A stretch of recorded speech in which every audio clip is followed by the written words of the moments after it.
I think I hit it hard enough to give myself a blister once. I was about to. On your hand or on your dick? On the dick, dude. That shit's sensitive, man. Especially right underneath the head, that skin right there. That shit's sensitive, dude.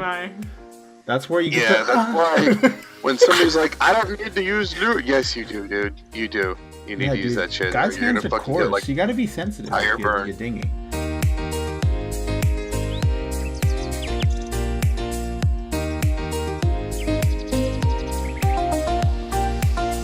Hello, everyone, and welcome back to the Thought Patrol podcast. This is episode 41, and I am joined by both Caitlyn and Shawn this week, and we have come to you in an effort to discuss our opinions on the recent controversy surrounding video games yet again, with some particularly violent actions that have taken place in our own area. In our own area, about 30 minutes away from us, in fact. It is definitely some scary shit, but we're going to go ahead and discuss what we think about everyone blaming video games all the time. So, how have you guys been before we get started? How about you, Caitlyn? How's everything been going for you? Yeah, I haven't done this in a while. So. Yeah, we missed you. Where you been? Sorry, I've been really busy. All my Sundays, all my work is due on Sundays. That's why sometimes I can't make it, because I procrastinate. Yep, procrastination's a bitch. But what college student doesn't? Come on. If you're gonna eat chocolate, that's fine. Just don't chew into the mic. It's like the worst. It's like one of the cardinal sins of podcasting is eating well. I know. You know how much you hate when you hear people chewing? I'm not chewing though. But still, you can hear it. Man, these things can pick up a butterfly's fart from 35 miles. That's not true. Anyways. That's an awfully specific mileage. Yeah, I've tested it. Not accurate. That's the max range. No, that is accurate. I've tested it. All right. So you've been doing good? Yeah. I got another raise. Hey, moving on up. Gonna live on that Chick-fil-A money, man. To the east side. Damn straight. Yep, that's right. Nice. I make a lot of money off that Chick-fil-A money. That Chick-fil-A money, man. They're treating you good. Mm-hmm. I hope so, because they work your ass to the bone, don't they? Yesterday. Oh, shit. You want to know the shift I worked yesterday? Yeah, I know the shift, but go ahead and reiterate for our listeners. So, Shawn, I started to work at 5:30 in the morning. You want to guess what time I got off? 5:30 at night? Close. That's close enough. It was 4. I started to go home at 4. It was a long day. It was a long ass. Some people do that. They'll work like 3 or 4 12-hour shifts a week, and then get a couple more days off. What did you just say? People do that. Like that's like a legitimate 3 schedule. 4-hour shifts? Yeah, a week. No, they do 4 hours. 4 10-hour shifts. No, I've seen people do 12 hours. 4 10s. I love working 4 10s. It's my favorite shit. It depends what you do. Like some people, I can't imagine working 12 hours. You could be like a contractor and fucking. You don't work all the time, but when you do work, it's fucking balls to the wall for the time period that you do work. Like imagine like 7 10-hour days and shit, and that's all you do. That's what a lot of contractors end up having to do shit like that. I would be fine with working. I would be fine with working long hours as long as I wasn't doing what I was doing there. Oh yeah, because fucking fast food sucks. Physically demanding. I never went into it, and I have like back problems as it is. So like I go home and I can barely like walk. And I'm just like, oh my god. And my whole Sunday is like sleeping because of that shift. Because now I open every freaking Saturday. It's definitely rough. Yeah, I purposely avoided fast food for that purpose. I didn't want to have to deal with that shit, so I went into like stalking. It's not fast food; it's quick service, Kyle. Well, excuse me. Straight from corporate, huh? Straight from corporate. Oh man, oh sorry, shit. Don't crucify me here. Yeah, bitch. Well, that's good. Service. Yeah, so we're moving on up. That Chick-fil-A life. Making that Chick-fil-A money. I keep thinking, I'm like, man, I really want to get a different job. But then I'm like, man, I'm like in a really good place. Like I have a lot of good coworkers. My managers are really nice. It's a decent company to work for. Yeah, it's a good company to work for. So I don't know what to do. I don't want to work there forever. That's for obviously. Sure. I don't want to work there for more than 2 years. But a lot of my coworkers, they say that, and they always end up working longer than they expect. You never know what comes down the line. We'll see. Job hopping's not bad either. A lot of people do it. Even in like higher positions, people. I know, but I'm like worried that if I get another job, like it's not going to be as good. Like I'm gonna have like a shitty coworkers or something. Well, that's par with the course. Even the time that you spend at Chick-fil-A, people will come and go. You might get a shitty coworker along the line. You're hoping to that not happening, but you never know. I do have one shitty coworker. Yes. Her name is Fucker. Okay. That works for me. What's your name? Fucker. Oh, that's a... pretty much, how'd you get hired? Pretty much describes her, man. Huh. How'd you get I know hired? exactly who you're talking about. That kid there. Yeah, that's Fucker. All right. And she's a giant fucker. Okay, cool. How about you, Shawn? See you next Tuesday. How about you, Shawn? How have you been this week? I know you've been sick. Finally getting out of the sickness.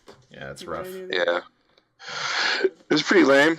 Yeah, now I'm looking at, I don't know, I've been doing future contemplations and debating on my place in the universe and what I should be doing, and thoughts, deep, handy thoughts. Being sexy, also, I've been very busy with that. Nice. It's a challenge being as sexy as I am. It's a very large responsibility.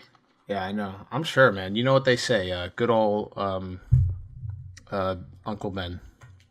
With great sexiness comes great responsibility. You can't keep the vagina away from you, man. They just flood you. I can't imagine having to deal with that. It's difficult. You can't imagine, can you? I can't, no. That's just something that I'll never experience. No. I'll never get flooded with vagina, and there's nothing I can do about it. I couldn't even imitate what Shawn is able to pull off on the daily. It's just something that's not possible. I've had to take in the life of a hermit and just wall myself up just to get some breathing space. It's very difficult. Wow. Yeah. The struggle. It must be a rough life, man, indeed.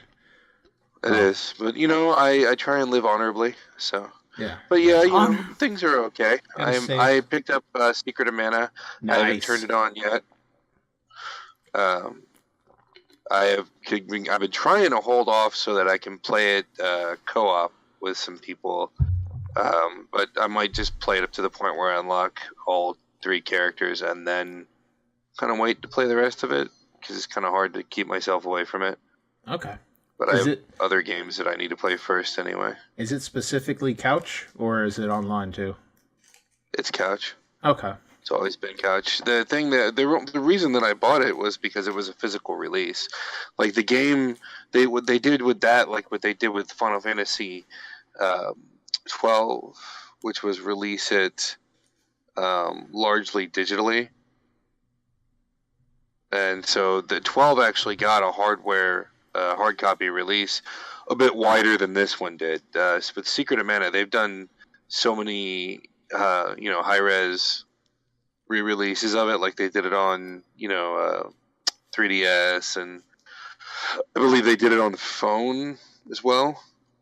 So when they did this one, it was more just, for PlayStation 4, and I believe the 360 or Xbox One, lame, whatever it's called. And then the hard copy was just released at GameStop. Okay. For like pre-order. So it's more of a collector's item than anything else. All right. So going back to what you said previously, I heard talk of future scaping and thinking what's going on and the happenings of the next 5-10 years, stuff like that. Did we get any conclusions from those thoughts, or we still thinking them? I'm kind of trying to figure out the logistics of how to get back into school while still somehow pulling in money while seeking a car and things. Because, with the way that my life and my family's life is played out, it's put me in a bit of a challenging position. So it's more strategizing on best escape vector, what the best odds are for the different things that I have passions in, as to what to pursue and how to pursue it and so on.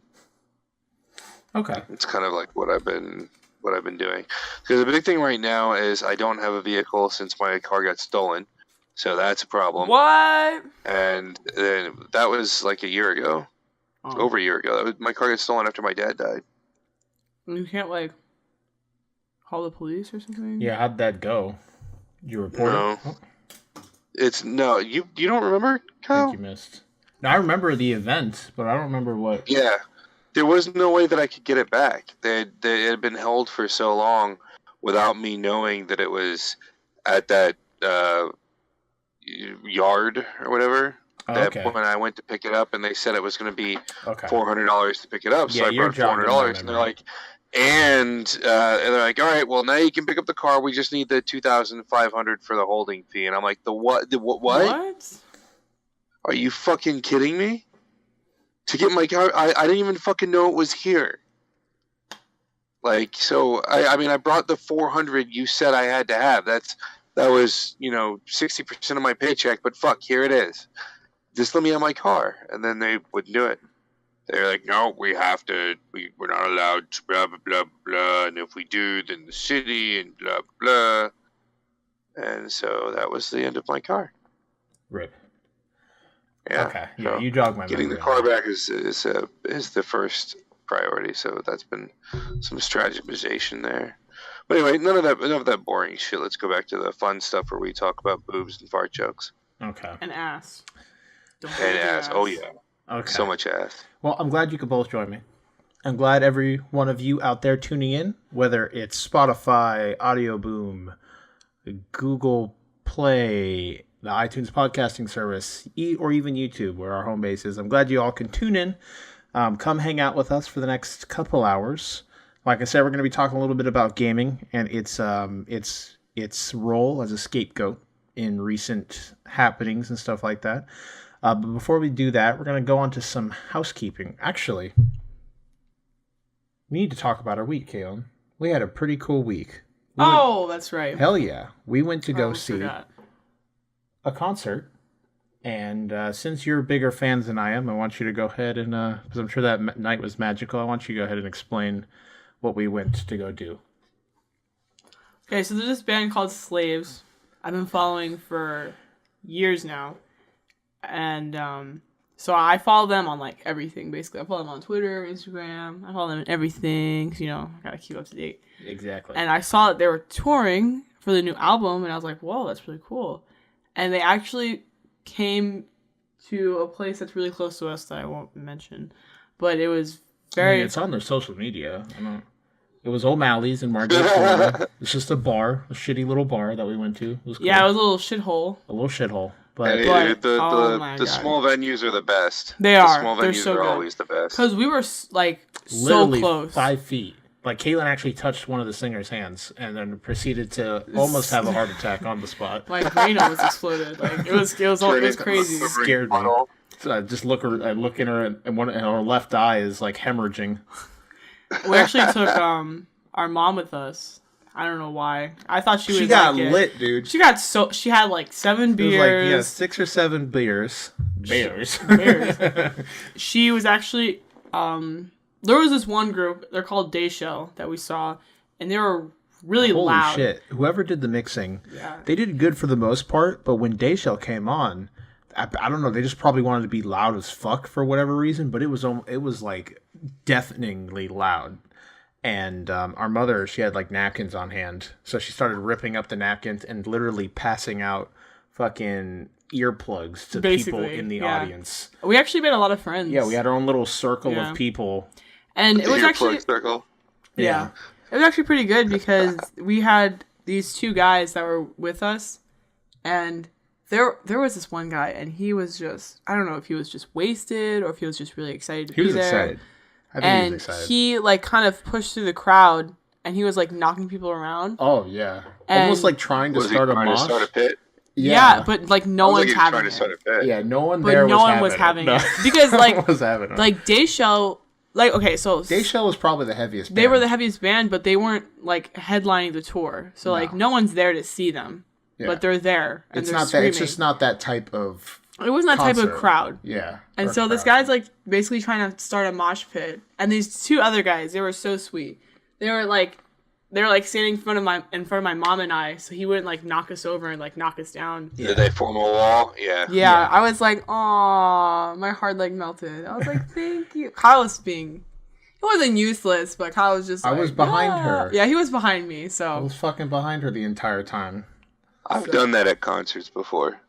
Yeah, you form up. The thing about a pit is pits are polite. So if you don't want to be in the pit, then you have people that stand between you and the pit. And if you fall down, they pick you back up. But I always feel bad for that one dweeb who's like, "Yeah, let's do a pit," and then he jumps around. Everybody else is like, "Yeah, no, dude." Yeah, no one wants to do it. Yeah. And that was this guy. You see them hang their head and kind of feel bad for bumping into people. Then it's fucking great. I don't know. He wasn't like, and he kept going. Like, and he kept like. And he stayed there. Down. Well, when Dayshaw like left, he like left with them, but he was there for the whole time. And then it happened. He was probably there to see them. Yeah. They were good. His whole thing. He's probably one of their groupies. I was listening to him through earmuffs or earplugs, but they were good, dude. They were fucking rocking. We basically like went to see. I went to see like one band. I've listened to Dayshaw before. I'm not a huge fan of him. Thanks. So I basically went to go and see one band, which is Slaves, which I'm like the biggest fan of. And then through that, I found another band called Ghost Town, who I actually also fell in love with. And then we saw 4 other bands that we were not expecting. And they were all actually like really good. Yeah. My mom was like really getting into it. It was, our parents are more, I say, accepting. Parents. My dad. Well. No, Dad likes some of our music. Well, I think our mom is just really like crazy. I think she's not crazy. She's more like a party person. She's like a lit person. Like I don't know how else to explain it. She knows how to get lit. That's all. But my dad, he's kind of a bore. Like if my dad went, he would be staying in the back. Dad's willing to like. He won't like with music, maybe not, but like he'll watch anime with us. So I'd say they're more accepting than most. Like I've had so many people come up to me. Sounds like your dad like landed one of the free spirit party chicks. He was the serious guy. And I don't know how, but he did. Skydive naked together. It's ridiculous. But yeah, they're pretty. Like I've had multiple people come up and say like, I don't know how the hell you get your parents to watch anime with you or whatever. Like my parents wouldn't give it the light of day, just because of whatever preconceived notions or whatever you do as you grow and your view on the world shifts and stuff like that. But they're very accepting, I'd say, to be the least, or accepting to say the least. Yeah. And there was this girl there that fell in love with her mom so much oh my gosh, she bought her a drink. The act that caused it to happen is Caitlyn. We were like three layers of like body because it was like standing room. It wasn't like seats. There was no seats, so it was all standing. And so we were like probably 2 to 3 layers of like of body away from the actual front stage. And the dude was sticking his hand out to like just touch people's hands, and Caitlyn was trying, but Caitlyn's kind of like not like fully. Like, I don't want to push people out of the way. Yeah, so. She doesn't want to be like rude, but she's still trying. And then Mom gets in there, grabs her fucking hand, she pushes and is like me. pushing her ass forward, and she's able to touch the dude's hand. And then she proceeds to melt down. Like wrapped my hand around mine. And then the woman behind my mother saw that, and she like came up to her and was like, "You're like the best. You're like the best." Yeah, Mom. She was like praising her. And she's like, "I'm gonna buy you a beer." And she went and bought her a beer. And my mom was fucking crazy. After she wasn't like drunk, but she was tipsy definitely. She went and she bought shots for Slaves, the entire band, and they all did shots besides Johnny Craig, the lead singer. I don't know. If I was him, I'd be like, "This is the same woman that accused me of being a predator, right?" Yes. This is the same woman. Damn straight. And she's like, "Let's drink to Kyle's birthday," and everyone's like, and she's like screaming from the audience, "It's my son's birthday!" I'm like, "Mom, fucking." She said it like 20 times that night. She's like, "It's my son's birthday," and everyone's like, "Happy birthday!" Like it was so funny. Yeah, but yeah, really fun time. All the bands were very good. Awesome music. Super excited just to see everyone. There were even, like you were saying, the earlier bands still were pretty good. Like they had I wasn't expecting Happy Hour. That was pretty good. I liked their sound. The first one was not the music we're into. It was like straight like death metal kind of. You could even tell it by looking at their name. I don't even remember their name. I saw it's Natsuki, but it has that thing where like the icon for their name, it's done in a font where everything's prickly or like exploding out, kind of. So you could tell they're like It's like a really horrible font that you have a hard time reading. Yes. Yeah. Yeah, God, I hate those. Yeah, and their name was Natsuki, I think. I don't know if they were local, but they were with them, and they were like the first band, and then after that was Happy Hour, right? Mm-hmm. Then after that was Kyle Lucas, who's a rapper, and he actually did a couple songs with Slaves. So handsome. Yeah, he was really cool too. God. He was and so we pretty. went up and I bought his album. What was that? I bought his album afterwards. Oh, I thought that was like a cat growl or something. He was so easy on the eyes. And then we went and saw him, and then up close, he was even cuter. He was like, really nice though. Like, my mom, again, being her tipsy self.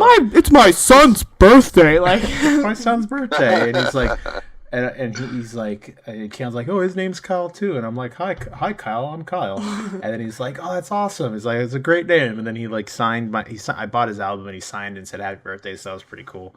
And Caitlyn got to talk with the singer for Ghost Town, and he autographed her stuff. So he gave me a high five too. Awesome. I was like, I touched your hand earlier. Can I touch it again? Don't mind me. Can you spit in my mouth, please? I need some spit. Please. Right here. I opened it. I'm like, ah. That was me when we went to go see Red. And we were in close enough, and I was able to shake I don't know his Michael. name. I was able to shake Michael's hand, the lead singer, and that I proceeded to flip out on the spot too. So that was pretty cool. See, we all have our own people, okay? Yeah. No, it was awesome night. Awesome night. I mean, I had wanted to see them for so long, and like finally seeing them, and they are so good live. Oh, I was getting so lit to all their songs, and yeah, he was incredible. One song, he was a little off key, and he was trying to fix it. I think a lot of it was. You can do it.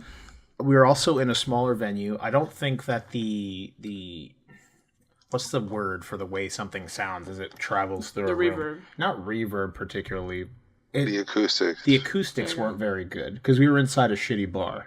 So I don't know. Well, I don't know. It sounded pretty amazing. Getting your balance right, your sound levels right, is a pain in the ass. Yeah, especially like that. Where it was just one really song loud. though, and it was like. I remember really he was also saying that he couldn't hear himself, and that also plays a huge role in a singer. Really. So they could hear what they sound like, because you know what I'm saying. Yeah, I've been a singer. I'm just saying. Yeah. No, I understand. I understand. Technological. No, I was even getting along to it when he was. I was like, yes. Even when he was off key, I'm like, get it, Johnny, get it. Yeah. So, I had such a headache. Yeah.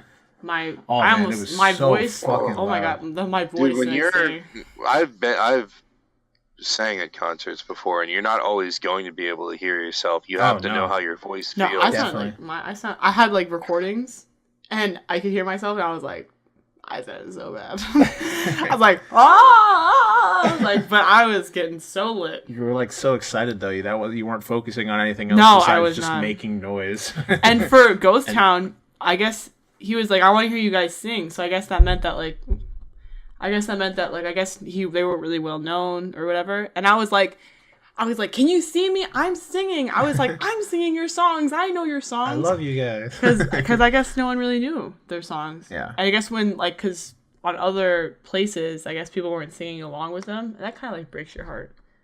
Because you're like singing to these people, they don't know your songs. So I was sitting there, I'm like, I know your song. And I'm singing my butt off. I'm like, yeah. So yeah. Yeah, so that was awesome. That ticket was $16. Yeah, $16 to see 6 artists. And one of them I love so much. Yeah. A bargain. So, what else? That was on Tuesday. Yeah, there was something else that I thought Wednesday actually needed to be brought up, and I don't remember what it was. That happened this week? Happened this week. Anything else important that happened? It was Kyle's birthday on the 20th. Yeah, it was my birthday. That was that important. Happy birthday to you. Don't even. Happy birthday to you. Happy birthday, dear Kyle. Hey, damn, dude. Good. Pulling Fergie. Oh my! Did anyone see the national anthem that Fergie sang? Oh no, I haven't watched it yet. I heard it was horrible. You're gonna get ear cancer or something. It was atrocious. It was pretty bad. It's just I don't know what she was it worse than that Meatloaf thing at the Australia concert? I'm just gonna say yes. Meatloaf. But they had it wasn't that she's a bad singer. It's just she tried to do something that just did not work with the national anthem. Like, I saw this tweet. It was like it was a Big Time Rush singing the national anthem at like a Dolphins game or something, and it was like, we slept on this talent. Fucking Big Time Rush. That reminds me of, I saw a Vine or something like that a while ago. Yeah, talking about Speak of the Devil. Fuck, what was I gonna say? But it was like that. It was one of the kids that got pretty popular. But he's like, hurry up, man, we gotta get to school. He's like, chill, man. I don't know why you're in such a big time rush. And then it starts doing, I was like, God fucking damn it. That was just terrible. Yeah, so was my birthday. We had Antony and Kayla over, and we hung out. Went to Flanagan's. Watched Click. That Adam Sandler movie that no one likes. Sandler movie. I don't think people like that more than his more recent works. Yeah, I think it was still in the era of Happy Madison and stuff like that. Yeah. So Happy Madison still exists. They just do shitty movies now. Well, yeah, I'm saying, but it was like they did the Netflix movies. So it wasn't awful. It had its moments. Yeah, I almost a lot of the comedy fell flat with me at least. They had a lot of sex jokes. Like they had this dog that would hump a duck or something. Like, I remember that as a kid, dude. That was the start of my sexual drive. Like, man, you can hump things? Fuck, what have I been missing? Stop. Shit, I need to get to work. Are we still talking about Click? Yeah, we are. Yeah, dude, the dog that would hump everything. The duck. It's been a while, so I forgive you. But yeah. Actually, it's been a while. Yeah, I think that was one of his last good ones. So when I watched it again, I was like, this is all very new to me. It's like when you rewatch... Oh, you guys are breaking up really bad. Oh. You sound good to us, so it might be something on your end. I don't know. Like how bad? Listen here. We might lose him. There it goes. All right, let's continue. All right, he'll cut. Oh no. Oh. So let's not linger on technical issues. Click was okay. Again, I wouldn't recommend it. If you're looking for it. If you're drunk and you're with a couple of friends. Yeah, only then though. Only then. Yeah. Oh, he's gone. Yep. So I can't think of anything else this week. I think that's about it. Kyle has to get his wisdom teeth pulled this week. Oh, I do have to go get my wisdom teeth pulled. I got to get 3 wisdom teeth pulled, in fact. And that is going to be a fucking bitch. It's not. For the first You're talking about it like it's going to be horrible. It's on Tuesday, so by the time this podcast comes out, I will be inebriated and injured. So pray for me. Inebriated? What a word. Yeah. So that's definitely going to be rough. But besides that, everything's been going good. Same here. Work and school. Chilling out. Relaxing, acting all cool. Trying not to kill myself every day of my life. Yeah, that works. Damn it. So, oh wait, Shawn, how's your week? You had anything special going? I saw Black Panther. How did that go? It's pretty good. Are you a Ugandan warrior now? No. I mean, a lot of people made a big deal out of it for other reasons, which not to say that they're not valid, but it's not as good a movie as everyone made it out to be. None of the Marvel movies are, but it was one of their better ones, and it was enjoyable, and I liked it. Okay. I didn't find any serious problems with it. When we don't have to worry about spoilers, I have 3 gripes, but they're mostly just comic book geek gripes. Okay. Than anything else, and I am absolutely in love with the chick who played his sister. She was fucking hilarious. Cool. Like the girl who played Shooty and Shooty's character, fucking awesome. And they really captured the brother-sister dynamic pretty fucking well, I think. Cool. Yeah, we'll probably give that some time before you can dive into it, because neither me and Caitlyn have seen it yet. But I don't want to go to the movie to pay to see it. That's why you're racist. Worth seeing in the movie. Yeah, I'm totally racist. Here it is, Caitlyn, or cast people, fucking listeners. Wait, what? No, here it is, listeners. Caitlyn is racist, confirmed. Yep, on you heard it episode right here. 41 of the Thought Patrol podcast, 2018. I don't know. I just don't want to buy into its hype. What? Oh, into its hype. I thought you said into a type. I'm like, what the fuck? No, are you I don't want to about? buy into the hype of all of it. And you've already showcased it's not your. hype, it's just a good movie. Yeah, you've already showcased your not fondness of fucking superhero movies anyway. So. Well, dude, I love Black Panther. I think as a superhero, he's like awesome. Okay. When I saw him in what was the movie he was in before this one? Avengers. When I saw him in Avengers, I was like, Captain America. I want to. He wasn't in Avengers. It's an Avengers movie to me. Fuck it. I don't care. I saw that movie, he was in Civil War. Yeah, Civil War, and I was on Iron Man's side. And when he was on Iron Man's side, I'm like, we have a similar goal. So that's why we should know each other better. Maybe I should give you my number. Now we got a problem because I was on Cap's side. You are me. I hate Captain America. He's pretentious son of a bitch. Whoa, Captain America's He's cool. the opposite of pretentious. Tony's the pretentious one. Listen, we're not. You know what the first superhero movie was? Iron Man. Okay. Can you move over, please? I can't. Your headphones falling out. Oh god, I have to take a shit. Anyways. Never fails. I took my poop before we started. I peed before we started. I thought that was enough. It's never enough. When I saw him in Avengers, we're not going to get into this, okay? Because that's a whole episode. Yeah, no. But we're already 35 minutes in. When I saw him in Avengers, I was like, wow, this is he was almost as cool as Deadpool in my books. And I love Deadpool. Deadpool's cool. I'm excited for Deadpool. He's ugly as fuck, but when he gets in that costume, it's pretty nice looking. All right. What was that Kim's a fan of spandex. What? Yes, I am. What was that joke he made that his friend called him? Like, Mr. and Mrs. Potato Head had like... What the fuck are you talking about? There was a joke about how, in Deadpool, like how he looked. What was that joke? There was like 36 jokes in Deadpool. There's a bunch of it. No, the one where he was like, when his friend first saw him and he was like all disformed. He's like, you like Mr. and Mrs. Potato Head had like sexual. I don't know, something like that. Oh, I get what you're saying. I don't remember what the joke was. It was so funny. Oh my god, I love Deadpool. Okay. Like, that was a close looked like one potato fucked another potato and then tried to abort the child, like something like that. Something like that, yeah. It was so funny. All right. But yeah. Cool. Looked like a shaved I love ball Black sack. Panther, but I'm just not going to buy into all the hype around it. Okay, so I'm going to wait till it comes out on DVD. I probably will too. I just don't want to go to the movies. It's really worth seeing it in the theaters, to be honest. The only shitty part about the theaters? What? 50 Shades of Grey. Oh my god. Oh god, no. Dude, if I'm going, I'm bringing a You're not one of those people. I know you better than that. You're not one of them. No, I'm just kidding. Don't even pretend. It's a joke. What were you gonna say? It sucks something. I don't know. I interrupted you. Oh no, it's worth seeing in the theaters.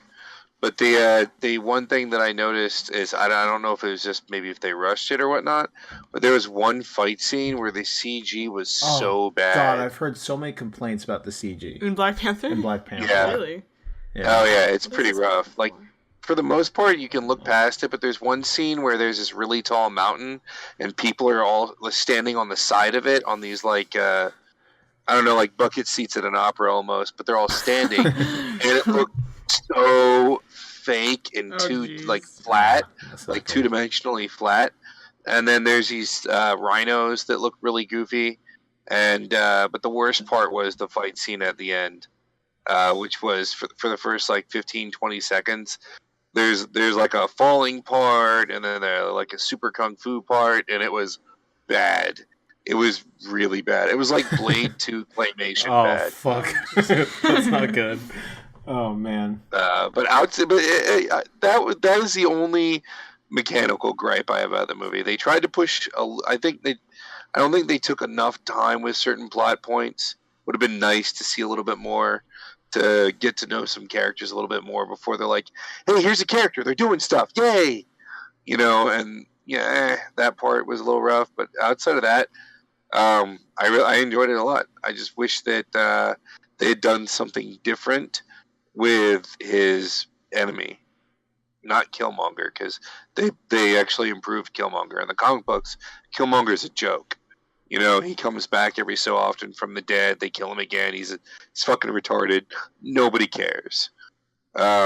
He's just a mustache twirling villain. You know, he's not really a big deal. But the one that is a big deal is Claw. That is Black Panther's Joker. That is his big bad. And I'll talk more about that another time. Okay, cool. All right. Again, thank you both for hanging out with me tonight.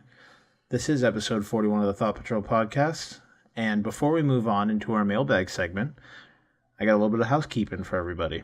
So if you want to connect with us here at the Thought Patrol podcast, there's a couple ways you can do that. First and foremost, we have a Discord. If you want to come by, say hi to the host, chat with the community that we have over on Discord, that is possible. It is in the description of the YouTube channel or in the info section on all of our podcasts services. If you also, we accept sexual favors, Indeed. So that's that. Yes. We have a Patreon for that. Yeah. Indeed. Do we? Yeah, we do.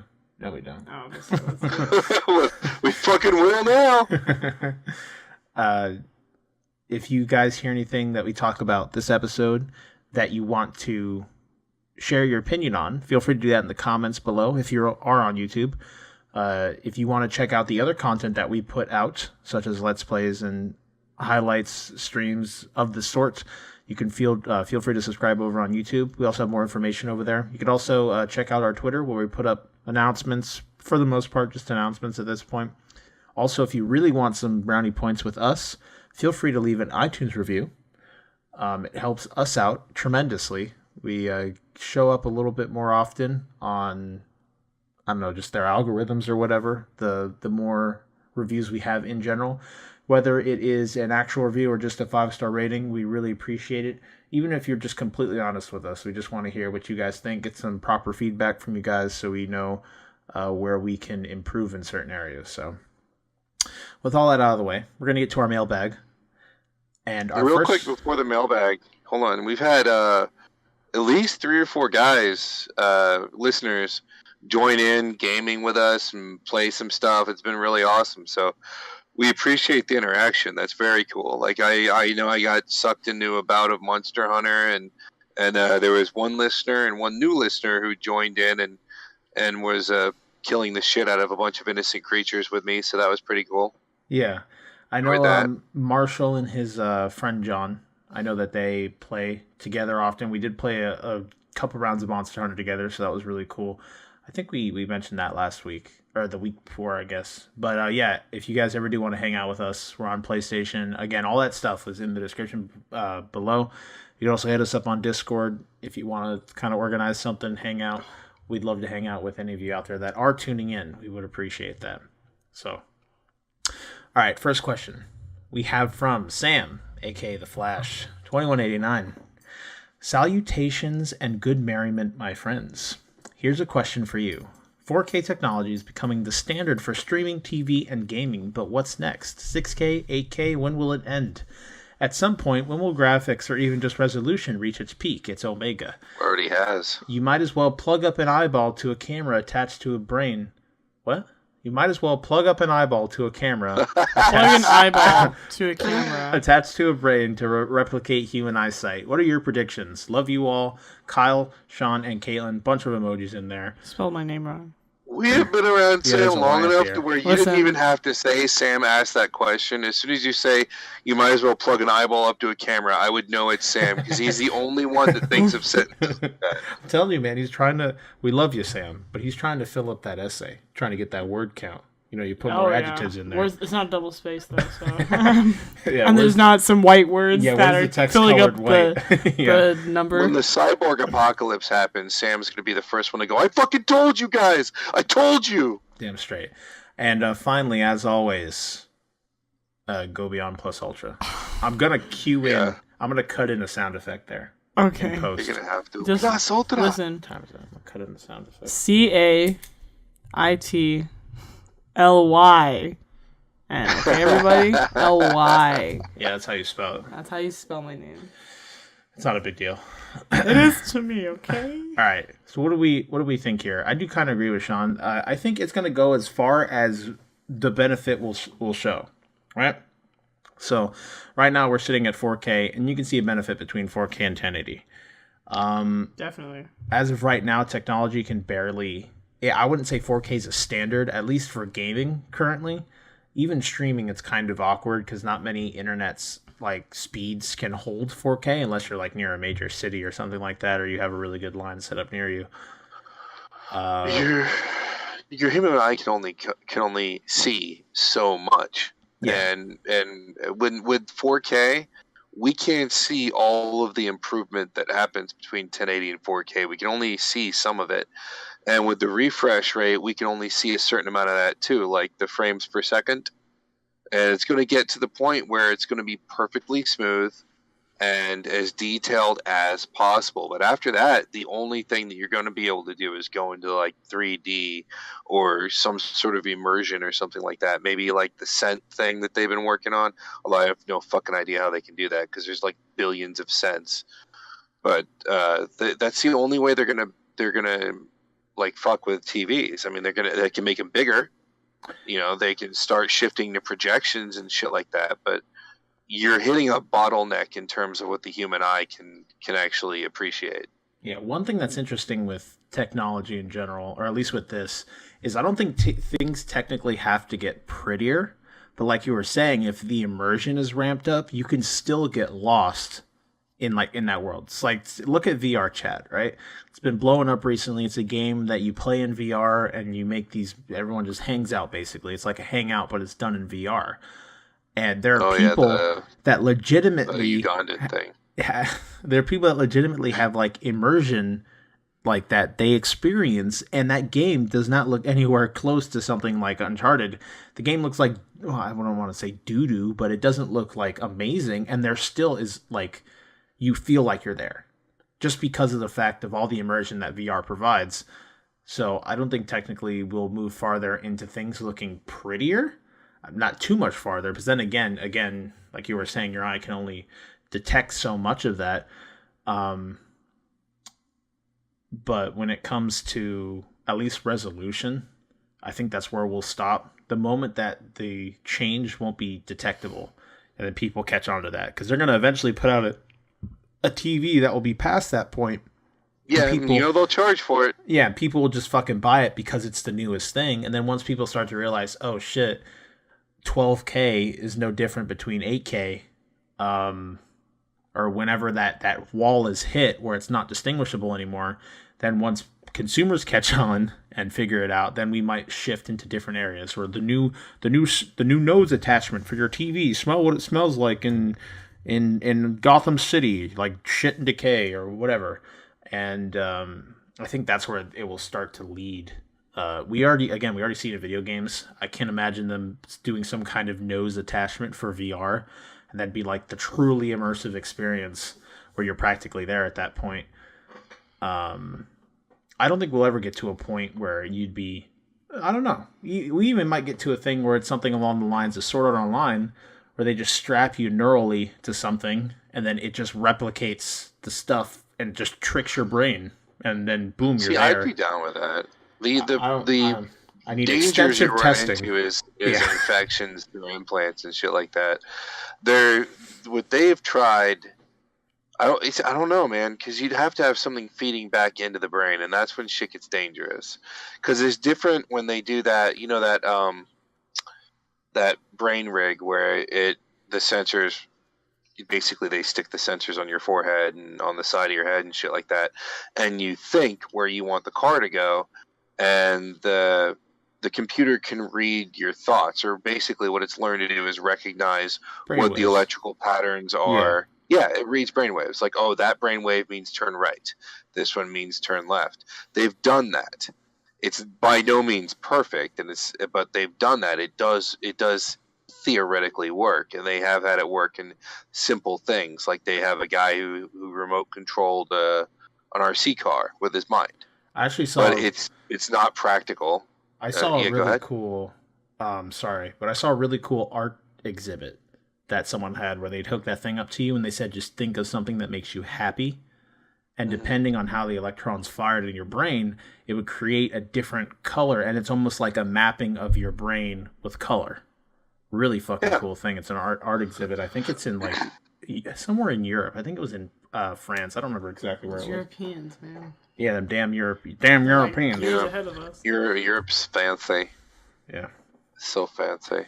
But yeah, I mean that that doesn't really work with viewing stuff, though. I mean, if you're talking about a VR or being immersed into a world with something feeding back into your brain, that shit is super dangerous, and we just don't know enough about it. That's a long way off. Oh yeah, definitely. And I don't see it being legal to guinea pig people with that, on top of which just getting something as simple as, like, say, implants in your jaw for dental implants, there's still a big danger of infection with that, and you have to go through this intense recovery process to make sure that everything's fine and so on. So with something that is in your neck or the side of your head that's rooted in the brain, we have to know precisely down to the tiniest detail how the brain will react, how it'll communicate, what this will do, what that will do, what would the exposure to this metal cause, so on and so forth. That's just too much. And it's not that I don't think that we can get there, because,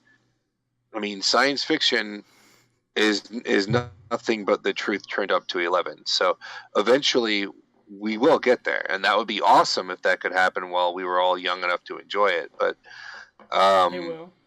I don't know. In my lifetime, I don't think it's going to be. I don't know if that'll happen in either of our lifetimes. To be honest, that's way beyond where the understanding that we have of the human body currently. 90 years? I don't know. Like, if when I hit, like, within the next 50 years. Maybe in the next 50 years. I mean, if you look how far we've come in the last 50 years, it's amazing. They'll do Black Mirror, yeah, but and we'll be able to transfer biologically connecting to something is a huge leap. I know, but still, but we've made huge leaps before. I'm just saying, we don't know. Well, I'm skeptical of it, because normally anytime we're like, yeah, we could totally do it, then we hit I can't remember what the word for it is, but we hit this plateau for a while where we can't break beyond the plateau, and then eventually we finally do, and then we have this huge growth spurt, and then we hit a plateau in technology, and it kind of just crawls for a while, and then it boosts again.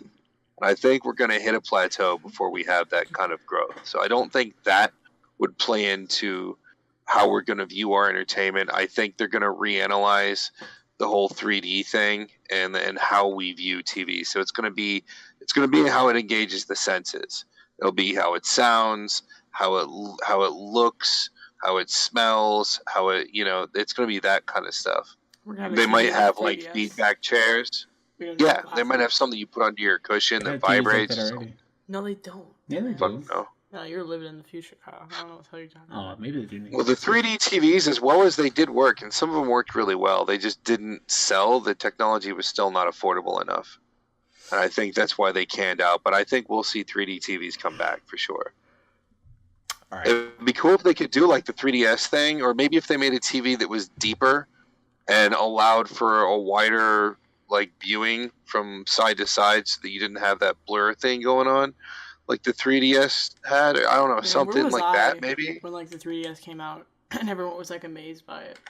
I mean, it lasted. It was very short lived, because I used the 3D maybe once and then never touched it. Yeah, but that's really. I liked cool. it. I legitimately liked it. I used it on everything.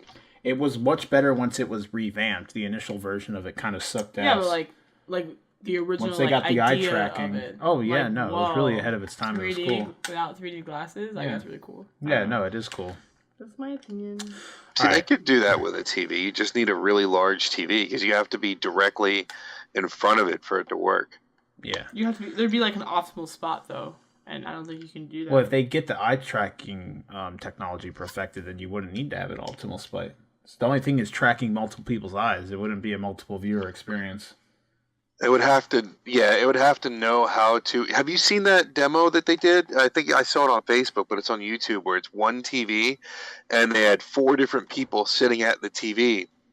And the processor in the TV is powerful enough that it can take 4 different inputs and display 4 different images. So one dude was playing PlayStation 4. One guy was watching a movie, another one was watching a cartoon, another one was playing a different video game system. I think I saw and the same like screen was displaying 4 different images based off of the people that were sitting in front of it. And they had these units that were behind their heads that the TV was communicating with to let it know who was watching and what they would hear and what they would see. Oh my God. And I think that is an answer to the question: is where will it go? That's one way. You can have multiple viewing experiences off of one set. Also, that still doesn't sound cost effective, and I don't know how useful that would be. Why am I saying this? All right. Squeaky chairs aside. Yeah, I think that's a good reasonable answer to that question. I'm also trying to keep time in a proper state. Next question.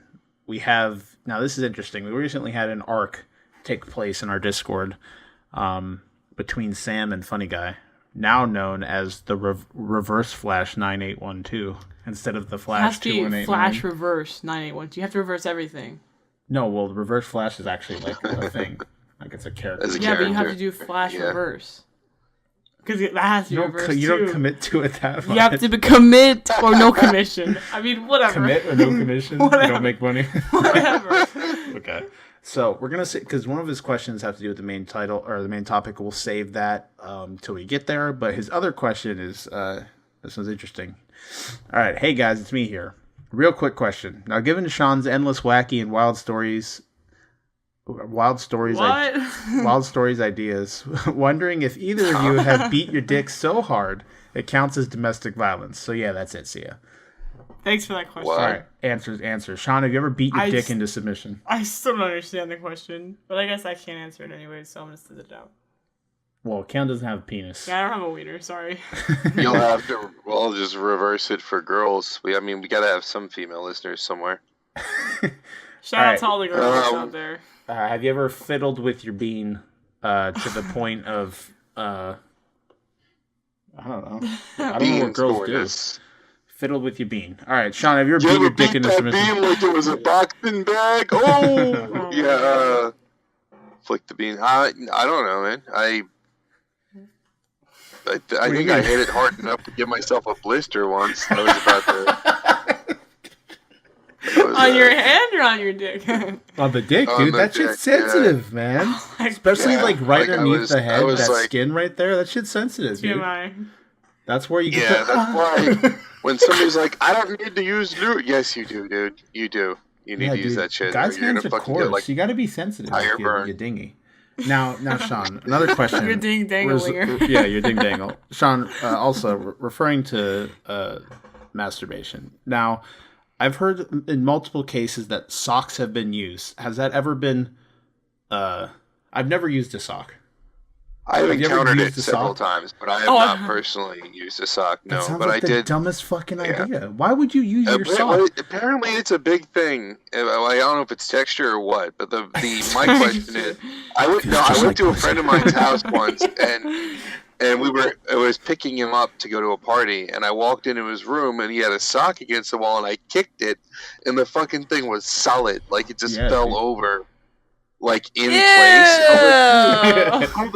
Now, before this gets crazy, when you work heavily and sweat a lot, the salt will get into the sock and it'll make it stiff. So that's what I was thinking it was.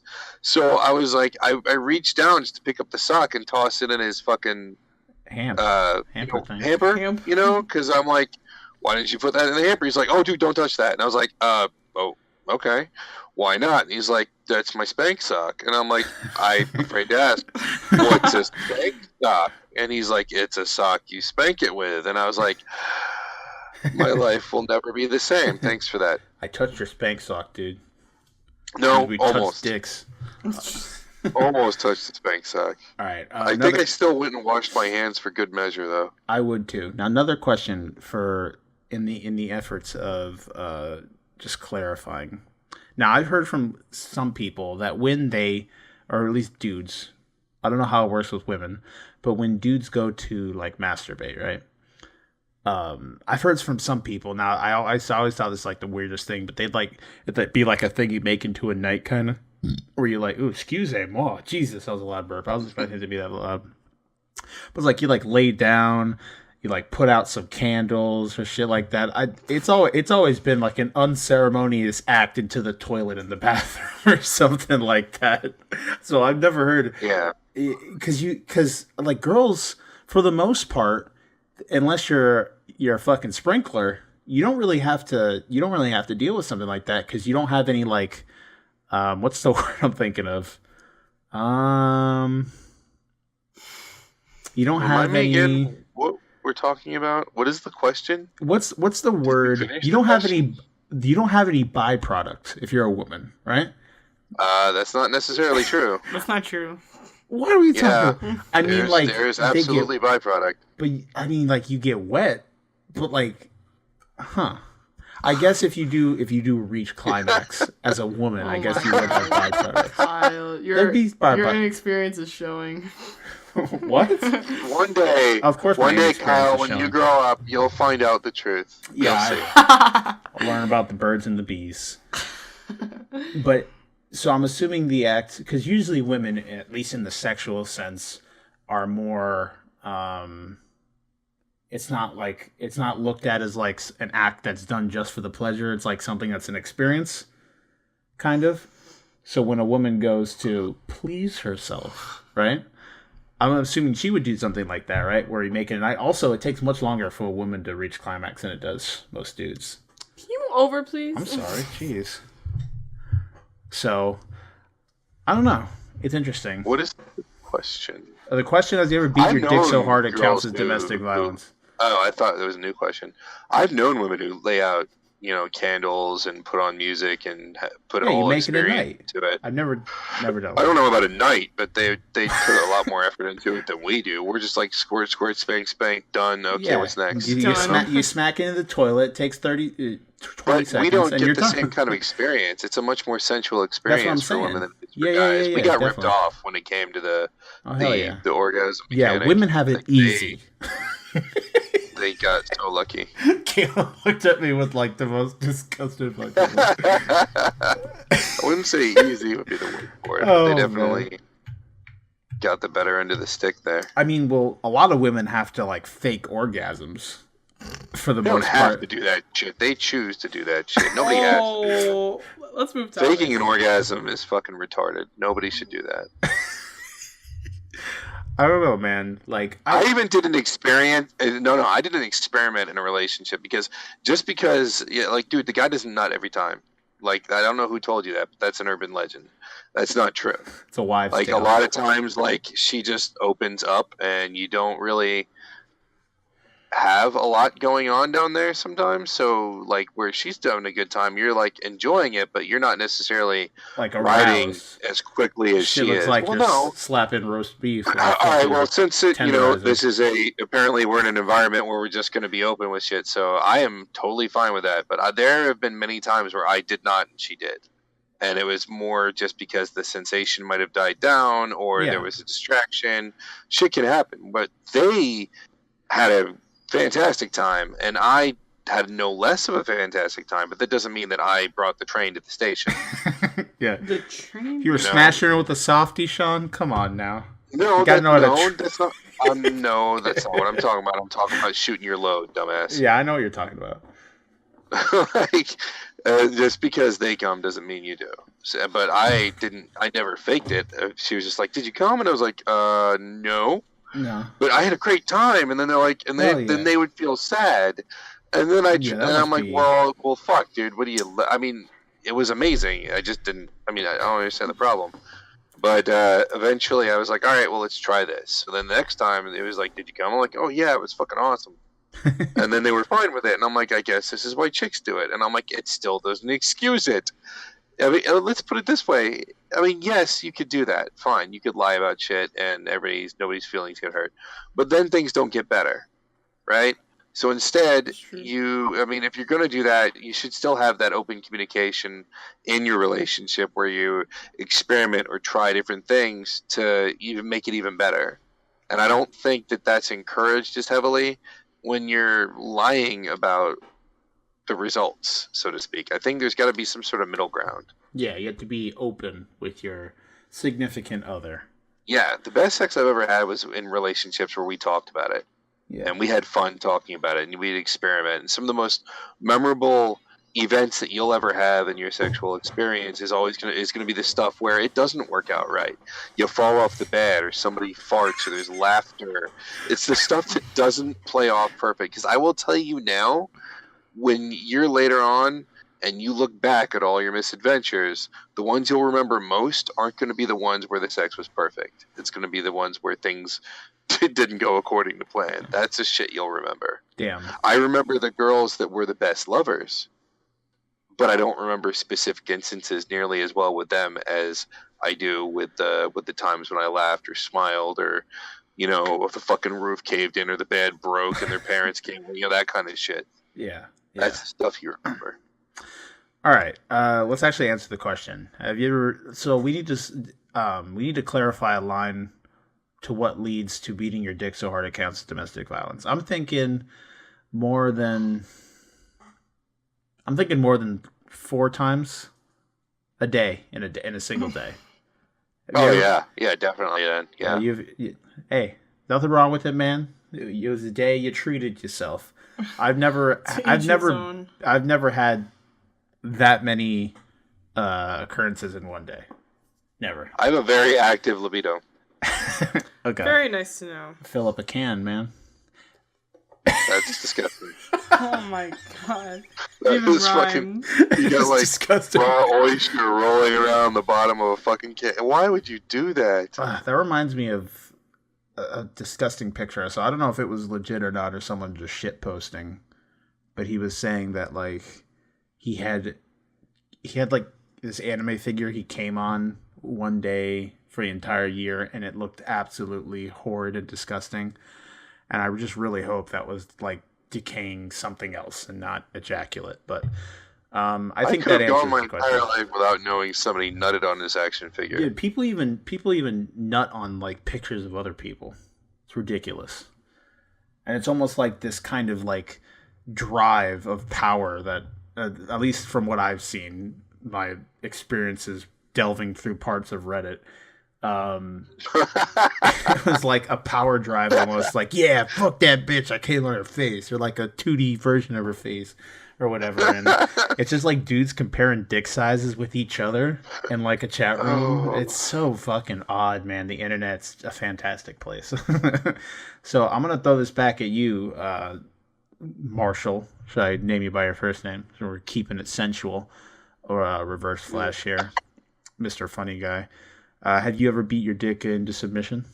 Let us know in the comments below. Have any of you out there ever beat your dick into submission? Let us know. Comments below. That's the only thing I want to see. Isn't it kind of already submissive as it stands? I mean, it's not like it can go off on its own to get coffee. The motherfucker's stuck there. So yeah, partners for life.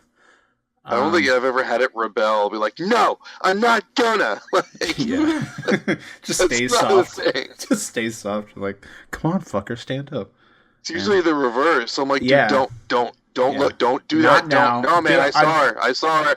Corner of my eye, she was visible. I'm paying. I'm looking now. Was that? Dude, go away! Don't do that. Was that a boob?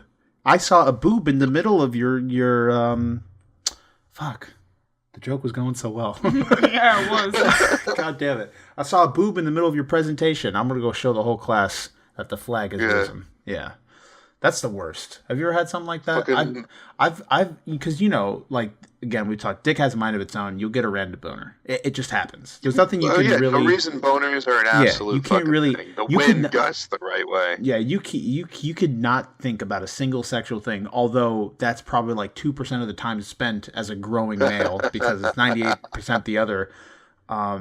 But you can just be sitting in class and nothing can be crossing your mind. You can just be doing whatever, and then blood decides to rush to your third leg, and then you have nothing you can do about it. And it just happens, and you wait for it to die down, and the moment passes, and you try and avoid any contact with anyone else's eyes while that ordeal takes place. So yeah, that's interesting. But again, guys, thanks for your questions. We're going to use Funny Guy's other question in our main topic, so we'll present the topic with that question. But before we do that, we'll move forward. So we're moving back to Urban Riptionary, I mean. Now, guys, it's been way too long. I'm getting an urge. I need to find another shitty fanfic that's pornographic. We need to bring back Kyle Ruins. Maybe not next week. I'm gonna have to write more skits. You should find my next fanfic that I read, Shawn. You should present it to me, and I'll read it in my sensual voice from what I've been told. Listen here, kid. Beat you up. All right. So, Caitlyn, you want to read our... I haven't read the definition of this word. So, I just found it. It sounded interesting. So, you want to read it for everybody, and then we can move forward? Read it. Well, yeah, you read it. We got to guess what it is. All right, ready? Make sure you read in the mic. All right. Caitlyn, what word we got for Urban Dictionary for today? You'll also be picking the next couple words, too. So. All right. So, we have dick fingers for the first one. Okay. Any guesses? So, dick fingers, Shawn. Thick dick-like fingers. No. Taking it too literal. I don't know. That's a little bit too literal. Too literal. Dick fingers. Shit. Does that have anything to do with an actual penis? Is there a penis involved in any way, shape, or form? No. Okay. So it's not sexual. Interesting. Does it mean does it have to do with fingering a vagina? No. I just said it's another word for something else. No. It's like another word for a term we use a lot for someone who's thick nipples. Clumsy. Thick nipples. No. I don't know. Oh my god. I saw a set of nipples that were like thumbs once. It was close. God, stop. My eyes are closed. So you're putting weird imagery in there. There's nothing else I'm looking at. It's another word for someone who's like... Is it Butterfingers? So it's describing a person. Yes. What Shawn said, Butterfingers. Is that close? Warm. Somebody who's clumsy in the bedroom. Oh, okay. So someone colder. Who has Butterfingers, they drop stuff a lot. Warm. They drop stuff, and it involves their... It's another word for Butterfingers? Very warm. What are you talking about? What else is there? That was my question. That's basically it. So it's any type of surgeon who is so bad with his hands that you would not let him or her operate on your terminally ill hamster. What? I didn't know that. Wow, that's quite an adjective there. Terminally ill, then why would I be having anyone operate him on it anyway? Here's a sentence. As a result of my surgeon's flaccid dick fingers, my circumcision turned into a transgender operation. What the fuck? That's a meaner version of Butterfingers. I got it. Oh, man, I accidentally sewed a penis onto you. I'm sorry. Or cut your penis off and gave you a vagina. I apologize. Inverted your cock into a vagina. I have one. You found another word? Okay, lay it on us. My eyes are closed. It's dick fillet. I'm assuming really bad Chick-fil-A? No. Fuck. What do you got, Shawn? Dick fillet. Does it involve an injured penis? Something to do with an injured penis? No. Thank God. And is it sexual? Do something sexual? Yes. Oh God. Is it? Oh no. Does it involve oral sex? Oral sex? Yes. Oh, it does. You're warm. Does it involve more than one person involved in the oral sex? No. Besides the dick? No. So it's one person? No. Oh God. Is it like two self-oral? No, it's two people. You gotta give it like 3 or 4. Oh, okay. Kyle. Is it really, really good oral sex? Is it putting your penis in between a number 1 sandwich at Chick-fil-A? No. Fuck. No. I think this is really hard. It has something to do with really good oral sex? I wouldn't say it's like really good. What? It's how it feels? Tastes. How it tastes. You eat a bunch of Chick-fil-A honey mustard or Chick-fil-A sauce and it makes your cum taste like Chick-fil-A sauce? No. Am I close?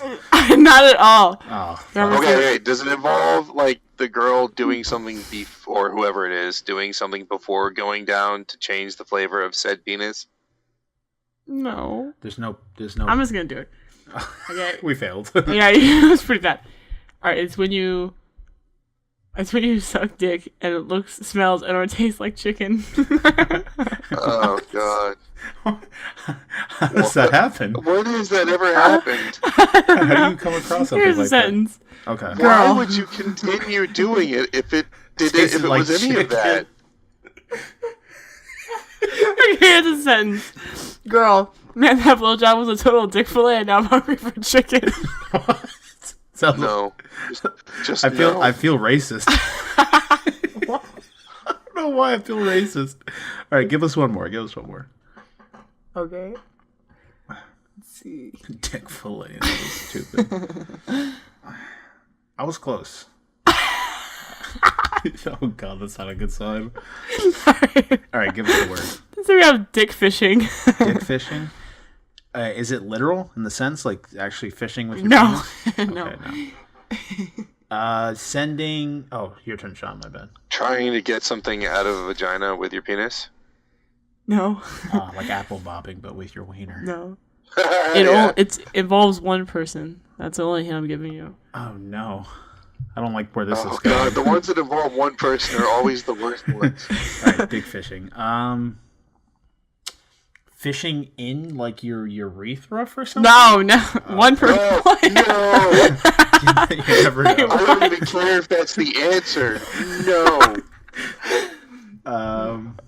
Shit, I don't know. Your turn, Shawn. Give me something to work with here. Oh, damn it! I think my dick just scrunched up into a peanut to try and hide from anything that my mind was trying to figure out right there. Damn, if you've hit a peanut, you're already 6 times larger than me, man.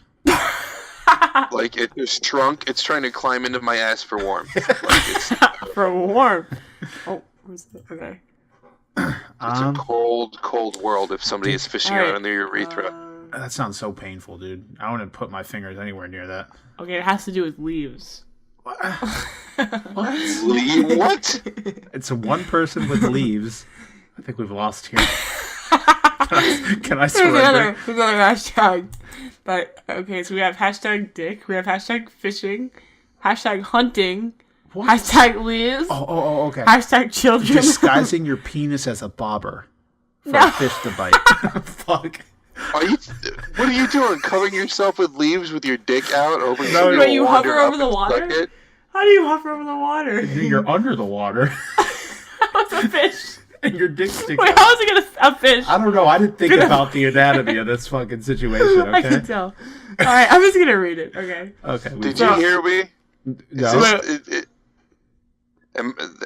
No, it can't be that. Never mind.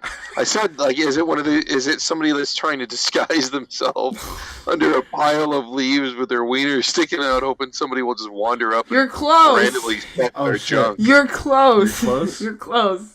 Is it like using your wiener as bait? No.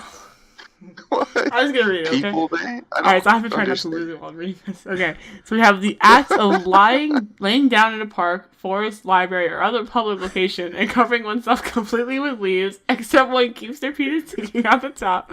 Sometimes it's necessary to tie a string to the end of said penis and give it slight tugs for movement. Wait, you gotta pull yourself together. I didn't hear that last sentence. I couldn't understand that last bit. You were doing too hard. Sorry. God damn it. Okay. Okay. Sometimes it's necessary to tie a string to the end of said penis and give it slight tugs for movement in combination with slight noises to arouse the curiosity of prey. Oh my god. Okay. What's the prey? Here's the sentence. Cameron's favorite pastime is dick fishing in the public library's kids section on early out Wednesdays. So fucked. Oh, that went dark real quick. I know. Look at its activity. Holy shit. People are all about dick fishing. You can get dick fishing mugs for your fishing in the children's section of the library. Here, let's see what our second... I got one, guys! Let's see what our second one is. Read that for me, Kian. The second you definition. read it. Alright, during the act of male urination, when one wears more than one pair of pants, the swimming motion the person's hand makes going via the zipper's fly to find their penis. What? Do people wear multiple pairs of pants a lot? Not me. I don't. Maybe like if you have the they wear boxers thermal underneath. pants. No, they wear thermal pants. There's someone that's telling me that they do that when it gets cold. Huh. Well, that was interesting. That was hilarious. All right, that was Urban Dictionary. If you gotta fish around looking for your dick, you have a tiny dick. That's all I'm you have saying. an issue there. Wow. Men have this uncanny ability to know where their penis is at all times in relation to the rest of their body. It's almost like a natural ebb and flow. The fuck? This is unrecommended. The psionic link. Exactly. You know exactly what's going on. All right, so that was our game. So interestingness. All right, let's move on to our box office tops. Let's see what our movies have been doing in the theater. So for the weekend of Black Panther surprise. Yeah, probably. In the weekend of February 23rd to the 25th, we have Black Panther coming in at number 1, pulling $108 million, sitting at a total gross of $400 million on its second week. At number 2, we have Game Night, which just started. I want to see that. Yeah, that looks funny. Pulling 16 million. What is that one? With the one, it's like the comedy with the couple, and like it starts as a game, but it turns into like this robbery scenario and stuff like that. But they think it's a game the entire time. There was ads for it on YouTube. So it's sitting at 16 million with a budget of 37 million, obviously in its first week. At number 3, we have Peter Rabbit pulling 12 million, sitting at a total of 71 million with a budget of 50 million in its third week. At number 4, we have Annihilation, which is also new this weekend, sitting at 11 million with a budget of 40 million. And at number 5, we have 50 Shades Freed, sitting at 6 million with a total of 89 million with a budget of $55 million in its third week. Death Wish isn't up there? Death Wish... Has Death Wish started yet? It started this weekend, didn't it? I expected Death Wish to get some... I mean, I don't know how much of a box office draw he is anymore, but it looks good. It just doesn't look like something I want to see. Are you sure? Because I don't see it at all. It's out, in the top 50. I don't see it at all. Maybe it hasn't released yet then. I thought for sure it came out, though. So that's that. Let's see. Jumanji's sitting at number 6. We have The Greatest Showman still holding it up at number 8. What else we got here? Nothing else that comes to mind. Star Wars Last Jedi still pulling some money, sitting at 28 with 335,000 on its 11th. Suckers. What was it? 11th week. Star Wars. Number 33, we have Thor Ragnarok. Pull 141,000 for the weekend. Jeff Goldblum for the win. Yeah, but not much else. So that's the movies. Pretty cool stuff. Again, Black Panther killing it. I heard some controversy around Peter Rabbit. Did you guys hear about that? With the whole. Oh yeah, I was going to ask you if you'd heard that. So stupid. With the it's fucking retarded. Yeah, someone explain the situation for our viewers real quick if they haven't heard. Oh, Peter Rabbit figures out that McGregor's allergic to some kind of fucking berries. So the rabbits, when they're trying to escape, the guy that is trying to murder them and their entire family, they shoot a blueberry into his mouth, and he goes into anaphylactic shock. So people, for the ethical treatment of allergic individual, I don't fucking know, social groups that are trying to raise awareness about allergies get pissed off. They're like, it's not funny using allergies to attack someone, and it sets a bad example, and children are going to feel... Like, dude, shut your fucking mouth and man up, all right? He was trying to kill the rabbits, first of all. And afterwards, Peter realizes, he's like, holy shit, I'm going to murder this guy through allergy, and tries to save him or some crap like that. But people are like, oh, and children are going to get bullied on playgrounds now by people throwing berries in their mouth. It's fucking stupid.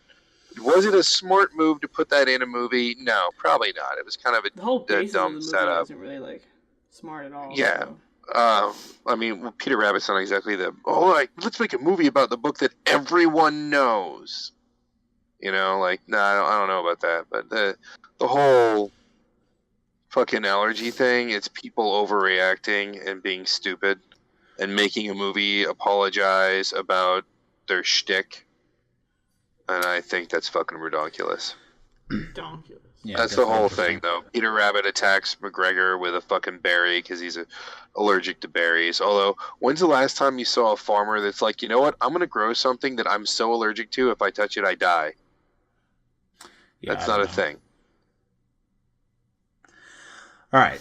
So that's that. Let's move forward a bit. We're going to go to our what to look for section. The game's coming out in the next week. Not too much going on, but we have Gravel coming to Xbox One on February the 26th. Don't even know what the fuck that is. The Blob 2 coming to PS4 and Xbox One on February 27th. Immortal Redneck. What? Wow, these are all just winners with their names. Exactly. Immortal Redneck, another beautiful exclusive to add to Xbox One's fantastic collection of breadwinners to obviously bring people over to Xbox One. Immortal Redneck coming out February 27th. We have Payday 2 coming to the Switch on February 27th, which is interesting. Rift Star Raiders coming to Xbox One on February 27th. So, There's something coming out this week. May not be something you're interested in, but there's something coming out. All right.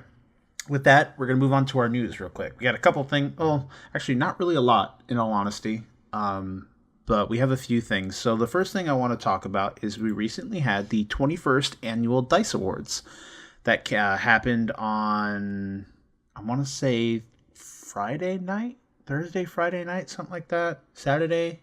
One of those days. I don't know. One of those nights. So it happened pretty recently.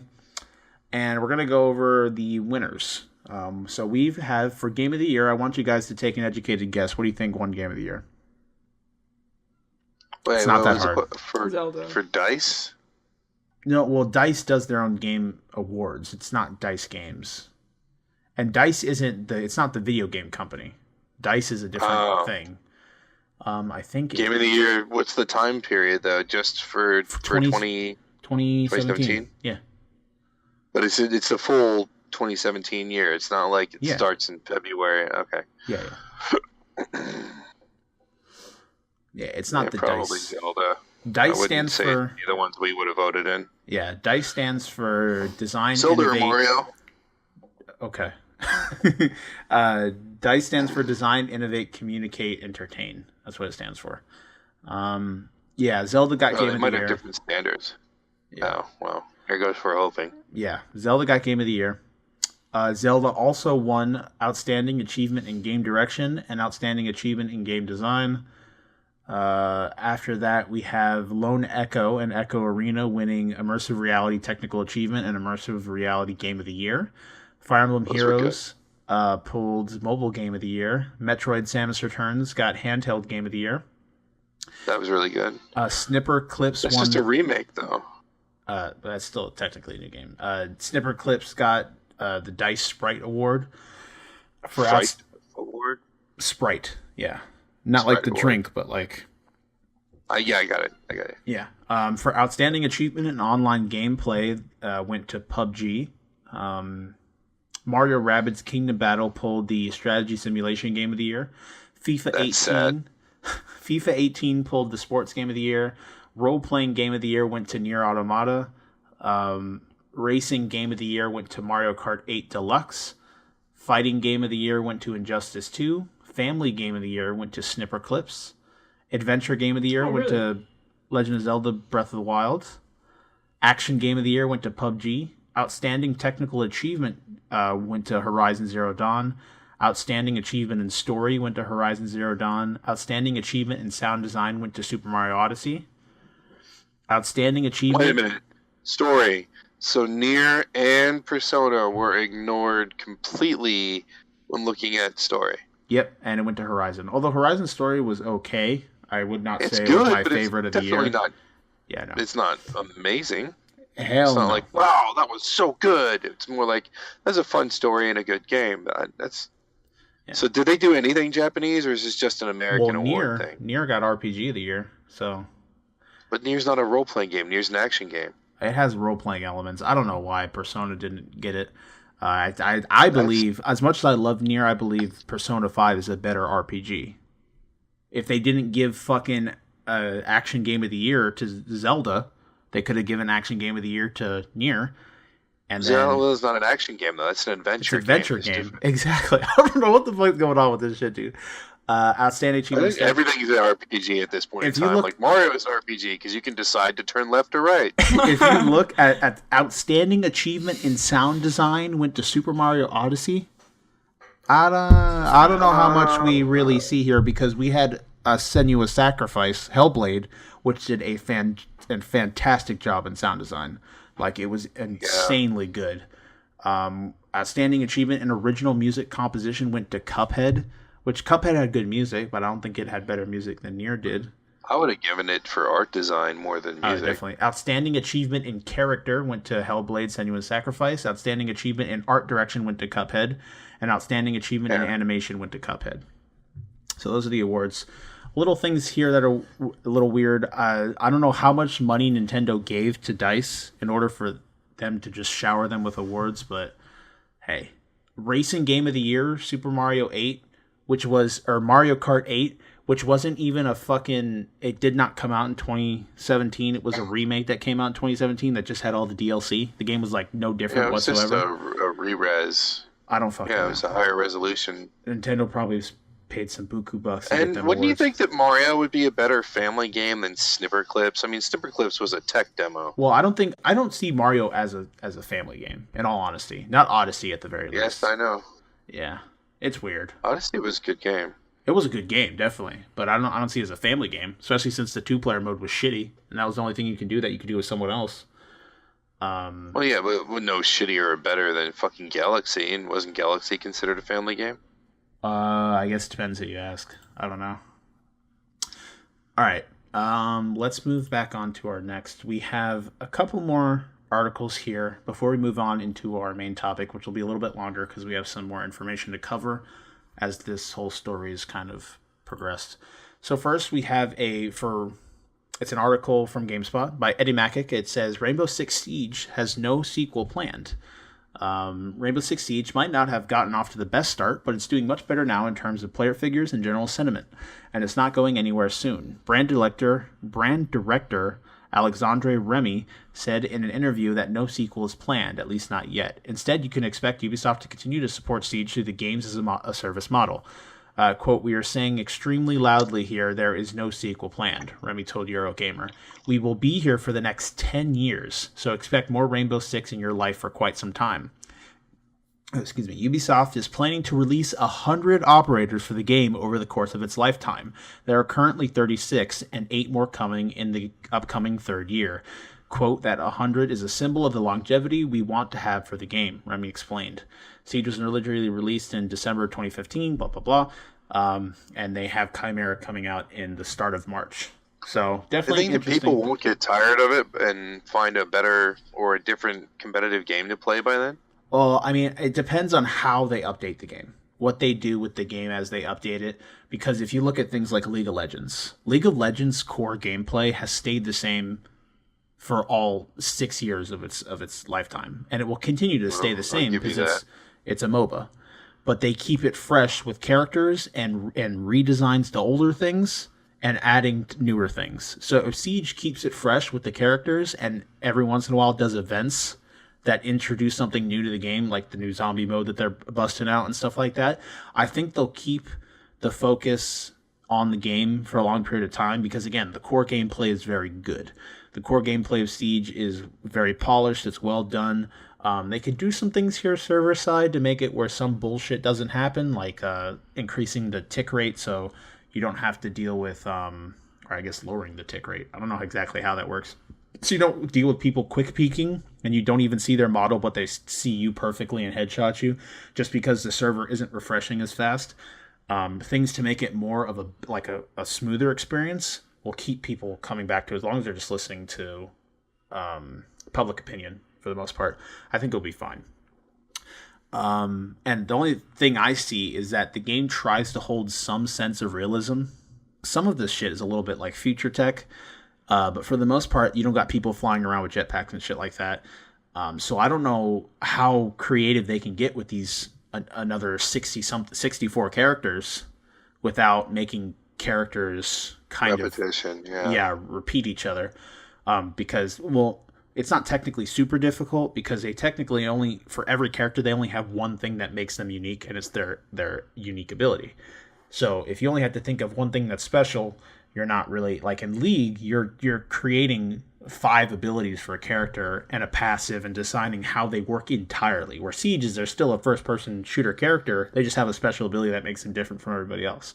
So it might be easier to pop out 100 characters that way, or if you just think of a cool ability every once in a while and somehow work that into the game without breaking that fragile sense of realism they have currently.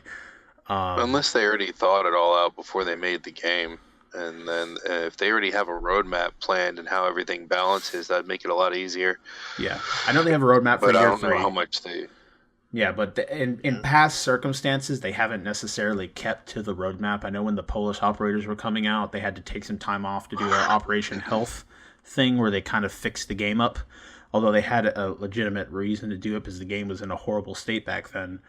As long as I understand what you're saying. Promise content, keep to your promises, keep your fan base happy, and people will come back and spend money. So that's kind of what they're working for. And they're definitely going to be pumping out ways for people to spend money. And for so far, although the monetization system, the values are a little fucked, for the most part, it's nice that you can pretty much get everything in the game with the in-game currency. If you have a skin you want, you play the game enough, you'll have that skin. It's not like Overwatch where you have to buy a box or stock up boxes that you get as you play in hopes that you might get something. You have full capability of taking your hard-earned renown and buying exactly what you want, no bullshit involved. And on top of that, they have a loot box system, so you have a chance of getting something you might like without having to, that being the only. Kind of like League of Legends. I like the way that Siege is done. If you want to spend the money, you can, but there's nothing holding you to do that in order to get what you want. And you're not dealing with RNG. The alpha packs are there, Ziploc bags are there. That's fine. But a lot of that I see is something that if I was going to spend money on the game, I wouldn't buy a bunch of alpha packs. Why the fuck would I do that? I'd just spend money and get exactly what I want. I don't have to deal with anything else. So for the most part, I don't have any issues with the way that Siege is monetized. And again, all of this, besides the fact that the operators make changes to the game, all the other stuff is cosmetic. You're not buying advantages. And now with talks, they're making a change where all the base operators in the game, as long as you get the normal edition of the game, will be free soon. I don't know when they're doing it, but I heard that they're going to make all the base operators, all 20 of them, free. And you don't have to buy them anymore with in-game currency. So that's nice, unless you buy the starter edition of the game. So I enjoy Siege. We've been playing it often last couple days. I want to try and get another stream night one night. Maybe you guys out there, you could follow us and so you can stay up to tune with announcements. But I do want to get something like that going at one point. So that was that, Rainbow Six Siege. And got one more article real quick, talking Battlefields, and then we'll move on into our main topic. So we could put some time to that before we call it a night here. So we have new Battlefields will be playable at EA Play, which returns before E3 this year. With Battlefield 1, which came out in October of 2016, they said they're going to take a year off, and now we might see a new Battlefield coming this year around the time of E3. So this is by Chris Pereira of GameSpot. And he says, rather than being a part of E3 proper, Electronic Arts will once again host its own dedicated event just prior to the start of the gaming industry's major event in June. EA has confirmed the first details about EA Play 2018, including the fact that the next Battlefield will be playable there.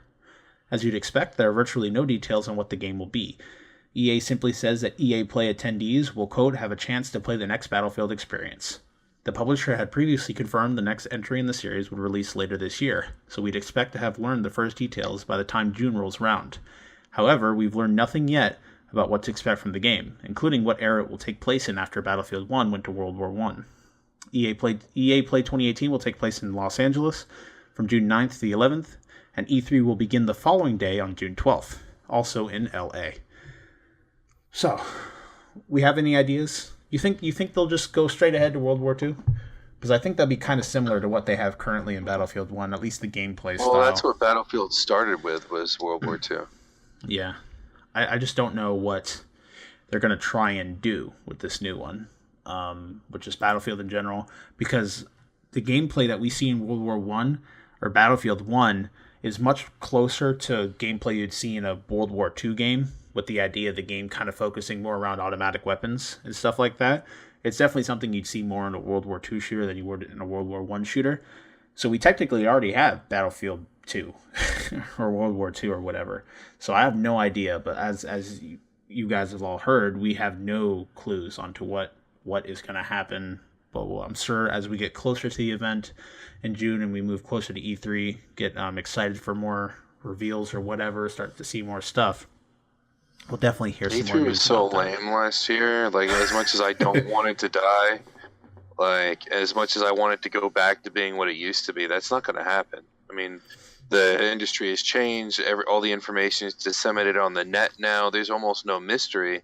And with everybody holding their own little fucking conferences, their own little, like, I'm so special fucking conference, I don't know, man. It's not magical like it used to be. You used to wait all year to fucking get the news that comes out on E3, but news is disseminated differently now. Yeah. It's not the big reveal it used to be, so Yeah, no, I got you. And if you guys... It's more of a con now, you know? Yeah, and if you guys tuning in want to hear more of our opinions on E3 as a whole, we dedicated a whole episode to it. If you look back, you'll see it. It says, is E3 important anymore or something like that. You'll hear all of our opinions about that. Audio quality might be a little bit worse than it is currently, but bear with it. It shouldn't be awful. It's important. I just don't think it's got a purpose anymore. All right, so let's move on to our main topic. So in light of the recent events down here in Florida, we have yet another school shooting to add to the list. More victims, more names to add to the list. And as much as this podcast, I don't want to I don't want to put this talk that we have in an effort to push any political agendas. That's not my idea here. It might get like that one way or another. But I think that we're just going to talk about what video games have been in the past when it comes to, and again, it doesn't just pertain to video games. It comes down to just violence in media and what people believe it might perpetuate, and research that has been done in an effort to clarify that situation and that relationship. We're just going to talk about that a bit, dedicate some time to that, and I want you guys that are tuning in, whatever you guys may think, let us know. We'd love to hear from you guys, either through Discord, comment section, whatever. We want to hear your opinions on this. So first, we've had a couple legislators here and there start bringing up interesting ideas in an effort of, after this tragedy, of usually there's, again, the way humans are, just in general. When something bad happens, a lot of the time we have to find something we can pin it to, something we can attach it to, so that we can direct our resentment or whatever it is towards that figure. Usually a lot of the time it's not necessarily correct or humane to direct that resentment towards the person that committed the act, although people still do it. And a lot of the times they find a reason why this person committed this act, and they focus that instead. And people just grab at straws at that point because they got to find something. So we've had legislators bring up ideas of the fact that, oh, hey, video games are a thing. They're violent. Maybe it was that. He played some video games. He played a couple rounds of Fortnite. That might be why he grew for such a fascination of guns, and might have what led to eventually his decision to take the life of his classmates, or lives of his classmates. So before we move in, I have a couple articles that I'm going to read real quick, and then after that we'll just get everyone's opinions here, and then we'll just discuss it a little bit further and just present what we think about the idea in general. But I have two interesting articles to present about certain things that people have spouted in the aftermath of these recent events. Okay. First article we have is also from GameSpot. We have violent video games should be taxed extra, a lawmaker says. A Republican lawmaker from Rhode Island wants to use the funds for mental health efforts. This is Eddie Mackick of GameSpot. Rhode Island State Representative Robert Nardolillo, something like that, has proposed legislation in the Ocean State that seeks to add an extra tax on violent video games. In a news release this week, the Republican lawmaker adds the funds from this tax would go towards mental health and counseling resources. This legislation would put an additional 10% sales tax on video games sold in Rhode Island that carry an M for mature or higher rating from the ESRB. Rhode Island's sale tax is 7%, meaning that $60 games would actually cost $64.20, with the extra 10%, an M-rated game like Grand Theft Auto 5 would cost $70. That's a good amount extra. Nardolillo says the revenue from this tax would be put to a special account to be dispersed to school districts for the purposes of funding counseling, mental health programs, and other conflict resolution activities. Quote, our goal is to make every school in Rhode Island a safe and calm place for students to learn. Nardolillo said in a news release, quote, by offering children resources to manage their aggression today, we can ensure a more peaceful tomorrow. Okay, so what do we think about this? Now, before we fully delve into this, what was I going to say? Fuck, I completely forgot what I was going to say.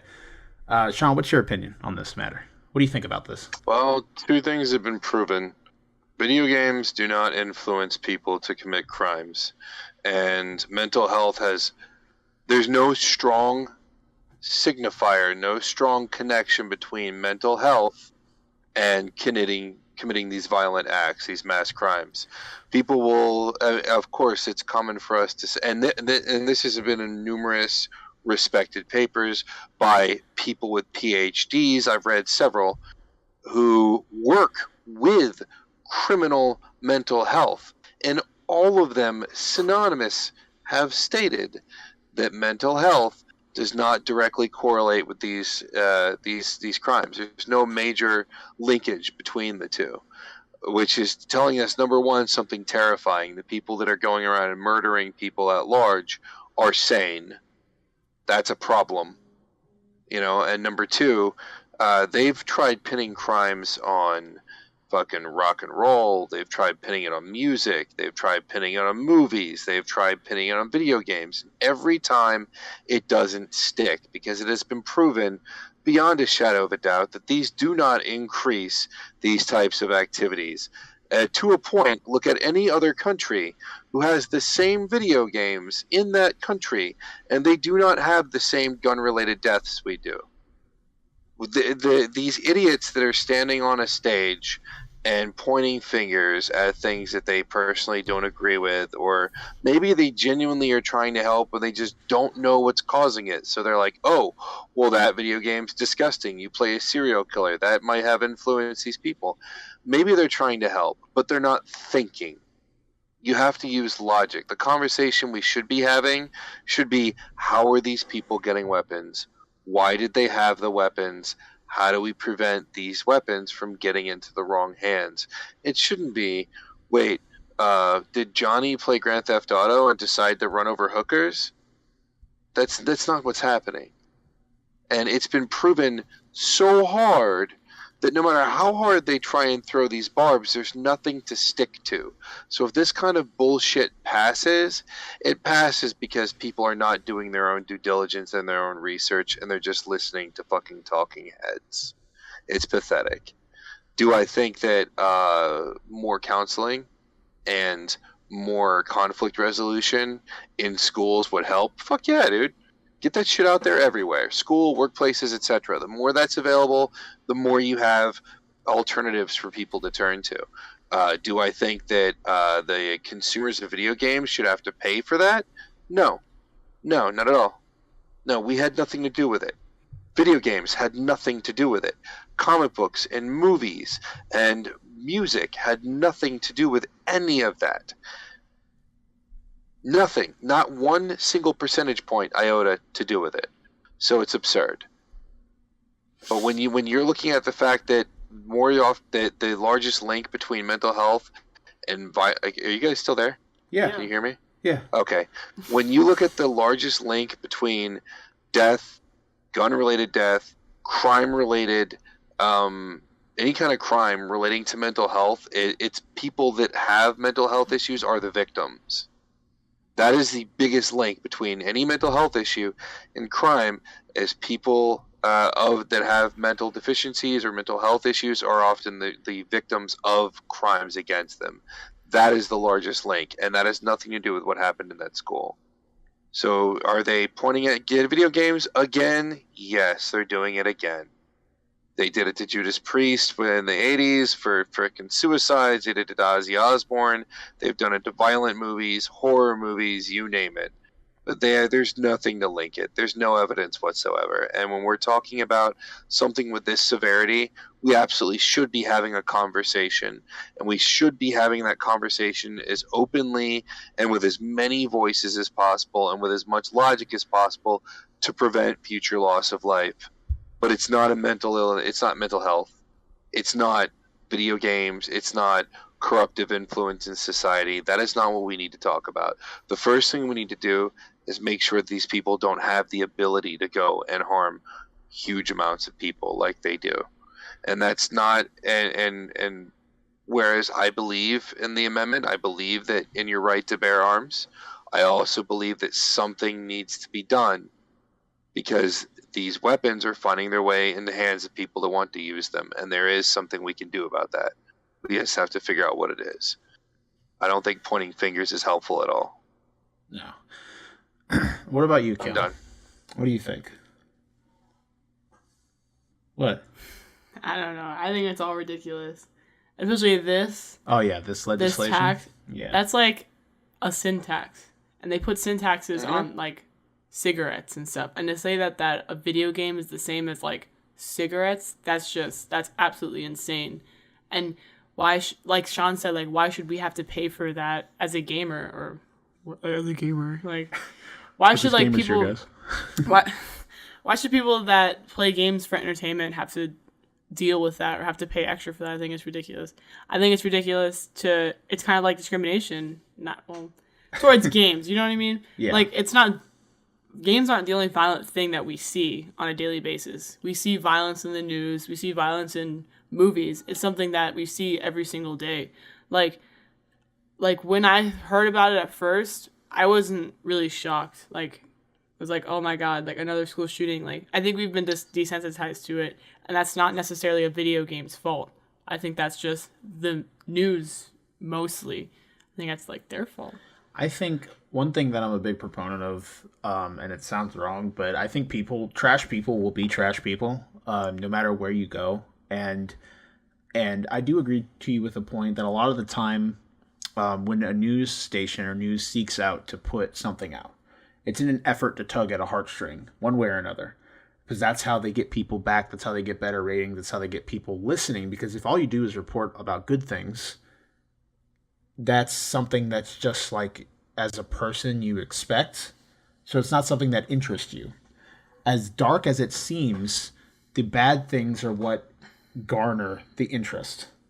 Fucked up shit's what garners interest. It's like a certain part of your brain near the back that just kind of has that morbid like a need, morbid interest in something like that. And that's why we see stuff like this brought up. Or again, our society is a product of who we are as people. You come into contact with that more often because it's what garners those reviews. Is what garners better of people paying attention and stuff like that. And that's why the news... You know why, don't you? Go ahead. There's psychology behind that. Oh yeah. I mean, since we were cave people, we're always on the lookout for danger, survival, etc. So when somebody's talking about something that doesn't endanger us, we don't pay attention.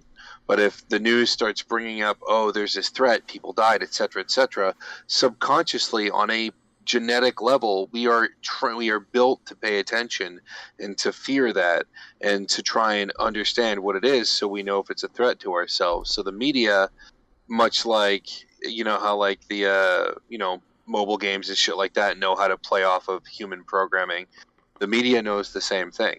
Definitely. The reason why the news follows a specific pattern every night, why the negative stuff always outweighs the positive stuff, is because it triggers certain human behaviors that makes us watch.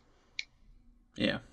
I think the ridiculous thing is especially the day that it happened, like when I first heard it from my mom, like when she called me or something, and I went downstairs to watch the news, and they just kept playing it over and over. Like, they weren't even saying, like, this is the traffic, or like, this is the news. It was just, there's been a shooting and we need to be afraid. There's been a shooting and we need change. And then even days after, I started to get so tired of hearing about it. Like, even watching Philip DeFranco, like, he talked about it for a few days straight, because this whole thing where, like, it gets, like, gnawed on you. Everyone's always like, oh, like, gun control. Well, first it was just like, there's been a tragedy. Yeah. And then it's like, now we have to change it. Now everyone's, like, rioting. And it's just like, I'm just so tired of hearing it. Like, I don't know. And in an effort that also leads to desensitization, because it's just nailed into your head repeatedly. This dude's trash. There are trash people, and you should expect that trash people exist. I also think other people are to blame as well, because everyone's, like, trying to say that this guy's, like, mentally ill or whatever. But I think that, okay, but it's stupid. Everyone's always like, they always blame it on the mentally ill. Well, yeah, there's always, again, it comes down to you're trying to find a way to describe why this act took place, why this person acted out of what we consider human behavior and did such a horrible atrocity upon people that were his peers. And again, you don't have to be mentally ill to do atrocious things. No, again, you don't have to be. Hitler wasn't mentally ill. No, the dude was fucking. I mean, he was bonkers, but he was not mentally ill. No, there's a difference between being what I would consider crazy and being legitimately brain crazy. And he did not have brain problems. The guy was sane. And if you could take an entire group of people and sanely put them in camps and exterminate them, I mean, we call that crazy because we call that inhumane. But human beings are the ones that invented being inhumane. Yeah. That's the thing that I don't think people understand. You don't have to be schizophrenic or manic depressive or have that thing where you want to eat bicycles. You don't have to have pica or whatever. You don't have to have some sort of legitimate brain problem to be a monster. You can be broken and your mind still works perfectly fine. Yeah. And once people can get their fucking gobs around that and understand that we have a bigger problem, and those people are always going to be out there. But guess what? In other countries, they're not mowing down schools nearly as frequently as they are here. No. The movies are there. The video games are there. You have crazies in every fucking country. You have monsters everywhere. We don't have the market cornered on monsters. But our monsters are getting a hold of weapons of mass destruction. No, obviously they're not weapons of mass destruction, but they're causing a lot more notoriety than they are anywhere else. And the biggest thing is this is drawing attention away from one key fact. We are safer now than this country has been in hundreds of years. I don't know if it's been hundreds of years. I know it's been a long fucking time because I just read this recently. We are safer. We have less deaths per capita. We have less gun-related deaths, less fucking murders, less raping and pillaging, all that shit. We are legitimately safer, less vehicular deaths than we have ever been. But the media leads us to think that these are dangerous times, that we're close to Armageddon. That the Dark Lord is going to rise. Voldemort's almost back. We're led to believe this by the media because, again, like I said, that's how they get the clicks. If we think that we're in threat, if our survival triggers are popped off, then we're going to pay attention and they're going to get us to watch. But in reality, this is the safest our country has ever been. Let me put it that way. Okay. We are safer now than we have ever been before. Even with these horrible tragedies happening, it is still safer than it's ever been before. So rather than looking at, crap, what are we going to do about all the crazy people in our midst who are trying to get guns, who are trying to make bombs, how about we go, how can we prevent bombs from being made? How can we keep guns out of the hands of people that do not need guns of these types? Or maybe we could take a look at the FBI, who knew he was dangerous, who had evidence, who knew who he was, who had reports on him. Oh. And they did nothing. Shawn, your mic. Nothing. Your mic. Fuck, he was getting really into it. All right. Wait. Yeah, again, the point is they could have stopped him and they didn't. Yeah. Let's move on. Okay, That's the bigger challenge. It's not video games. All right.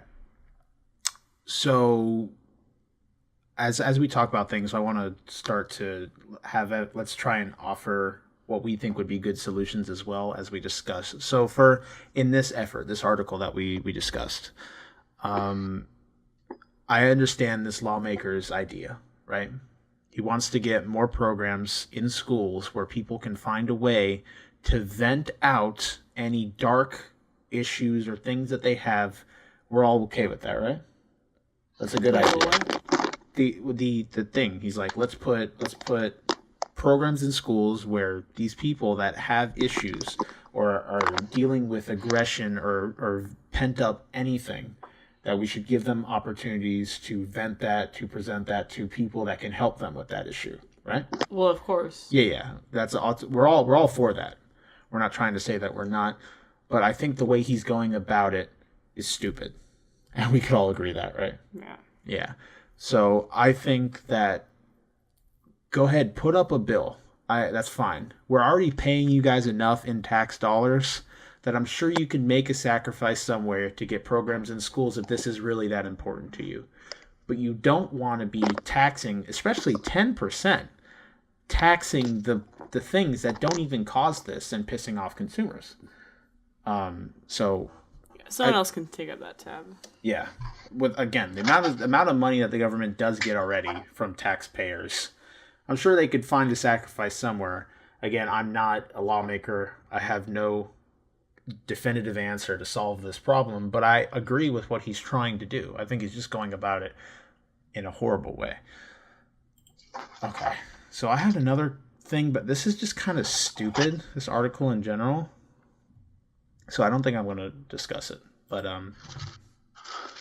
finally we have, before we give a little wrap up, Shawn discussed that we had legitimate evidence that there is no link, or that the link between video games and violent behavior is pretty much non-existent. And this is on Science Daily. This is an article that was sourced by the University of York. And this was done January 16th of 2018. Very recent. So we have researchers. Now this goes to... Did someone write this article? Usually it's at the bottom, right? David Zendel, Daniel Kudenko, Paul Carnes on behavioral realism and the activation of aggressive concepts in violent video games. So we have basically a little synopsis. We have, in the series of experiments with more than 3,000 participants, the team demonstrated that video game concepts do not prime players to behave in certain ways, and that increasing the realism of violent video games does not necessarily increase aggression in game players. The dominant model of learning in games is built on the idea that exposing players to concepts such as violence in a game makes those concepts easier to use in real life. This is known as priming and is thought to lead to changes in behavior. Previous experiments on this effect, however, have so far proved mixed conclusions. Researchers at the University of York expanded the number of participants in experiments compared to studies that had gone before it, and compared different types of gaming realism to explore whether more conclusive evidence can be found. In one study, participants played a game where they had to either be a car avoiding collisions with trucks or a mouse avoiding being caught by a cat. Following the game, the players were shown various images, such as a bus or a dog, and asked to label them as either a vehicle or an animal. Dr. David Zendel from the university's Department of Computer Science said, quote, "If players are primed through immersing themselves in the concepts of the game, they should be able to categorize the objects associated with this game more quickly in the real world once the game had concluded." Continuing the quote, "Across the two games, we didn't find this to be the case. Participants who played a car-themed game were no quicker at categorizing vehicle images, and indeed, in some cases, their reaction time was significantly slower. In a separate but connected study, the team investigated whether realism influenced the aggression of game players. Research in the past has suggested that the greater the realism of the game, the more primed players are to violent concepts, leading to antisocial effects in the real world." Dr. Zendel said, quote, "There are several experiments looking at graphic realism in video games, but they have returned mixed results. There are, however, other ways that violent games can be realistic, beyond looking like the real world, such as the way characters behave, for example." They continue to go, "Our experiment looked at the use of ragdoll physics in game design, which creates characters that move." We all know what ragdoll physics are. The experiment compared player reactions to two combat games, one that used ragdoll physics to create realistic character behavior and one that did not, in an animated world that nevertheless looked real. Following the game, the players were asked to complete world puzzles called word fragment completion tasks, where researchers expected more violent word associations would be chosen for those who played the game that employed more realistic behaviors. They compared the results of this experiment with another test of game realism, where a single bespoke war game was modified to form two different games. In one of these games, enemy characters used realistic soldier behaviors, whilst in the other, they did not employ any of those behaviors. Zendel said, "We found that the priming of violent concepts as measured by how many violent concepts appeared in the word fragment completion task was not detectable. There was no difference in priming between the game that employed ragdoll physics and the game that didn't, as well as no real significant difference between the games that used real and unreal soldier tactics. The findings suggest that there is no link between these kinds of realism in games and the kinds of effects that video games are commonly thought to have on their players. Further study is now needed into the other aspects of realism to see if this has the same result. And other stuff, bada bing, bada boom. But there, like Shawn was saying, there's been extensive research on whether things like violence prime subjects into thinking violent tendencies, into growing aggression, and things like that. And as they stated that it was mixed, we're not saying that that has no influence whatsoever. We're saying that as of current as of current research done, and things that have been researched and experiment pools that have been studied and put together, there has been no legitimate link between the two. There's nothing saying that this is the case. And it's just, again, we as humans, we find a way to categorize things we don't know. If there's something that's going on and we don't have an answer, we look for one, because it's easier to cope with something when we can sit down and point a finger at something. Exactly. Yeah, so a lot of the times it just comes to what makes sense. Hey, they played a violent game. Well, it kind of makes sense that they might want to do something like that in the real world, but the mind is more complicated than that. Think about it, man. When you're lonely, you're more prone to watch movies that are buddy comedies that show friends getting along, having fun, getting into and out of trouble. When you're lonely for companionship, you're more likely to watch romantic movies, rom-coms, listen to more personal music. You're going to surround yourself with things that reflect your feelings or answer your feelings or feed into your feelings. You're looking for things that share a certain synergy with wherever you happen to be going. There's a fucking term, but I can't remember the word right now. But the point is you're going to look for that kind of stuff. You're going to surround yourself with that kind of stuff. I have friends that are in the military. They love shooters. I wonder why. I have friends that are big into sports. They like sports games. So if you have somebody that has violent tendencies or violent desires, they are going to have a collection of Rambo movies and Halo games and fucking military shooters and things like that. And it's easy to pin the fault on those. But the point is those are being used by somebody that already has the problem. They don't encourage the problem. They don't make it easier. They just reflect that person's interests. So you can't blame something that reflects somebody's interest for that person's interest. That's ridiculous. Yeah. All right. Real quick, final words before we wrap it up on this whole topic. Moving forward, like I'm saying, I'd like to see for us to provide some sort of what we think might be a good answer to this issue. And I think Shawn presented some really good points about making it more difficult to come across things that would lead to mass destruction of public areas. I'm trying not to... I sound like Sam now, dude. Trying to fill it with shootings. All right, we want to keep people from getting shot. We want to keep kids from dying. It's fire. One of the worst things to have a parent have to bury their child, and we don't want to see that. Should never outlive their child. Yeah, we're not in the business of trying to tell you guys that we believe that this political way is better than the other. We're just here to kind of have a discussion. If you guys feel like you have something either you did agree with or didn't agree with us, feel free to hit us up. Feel free to leave a comment as well. I'm not done. Oh, no, I'm not done either. I'm just saying, providing that little link, get some interaction going. But I'm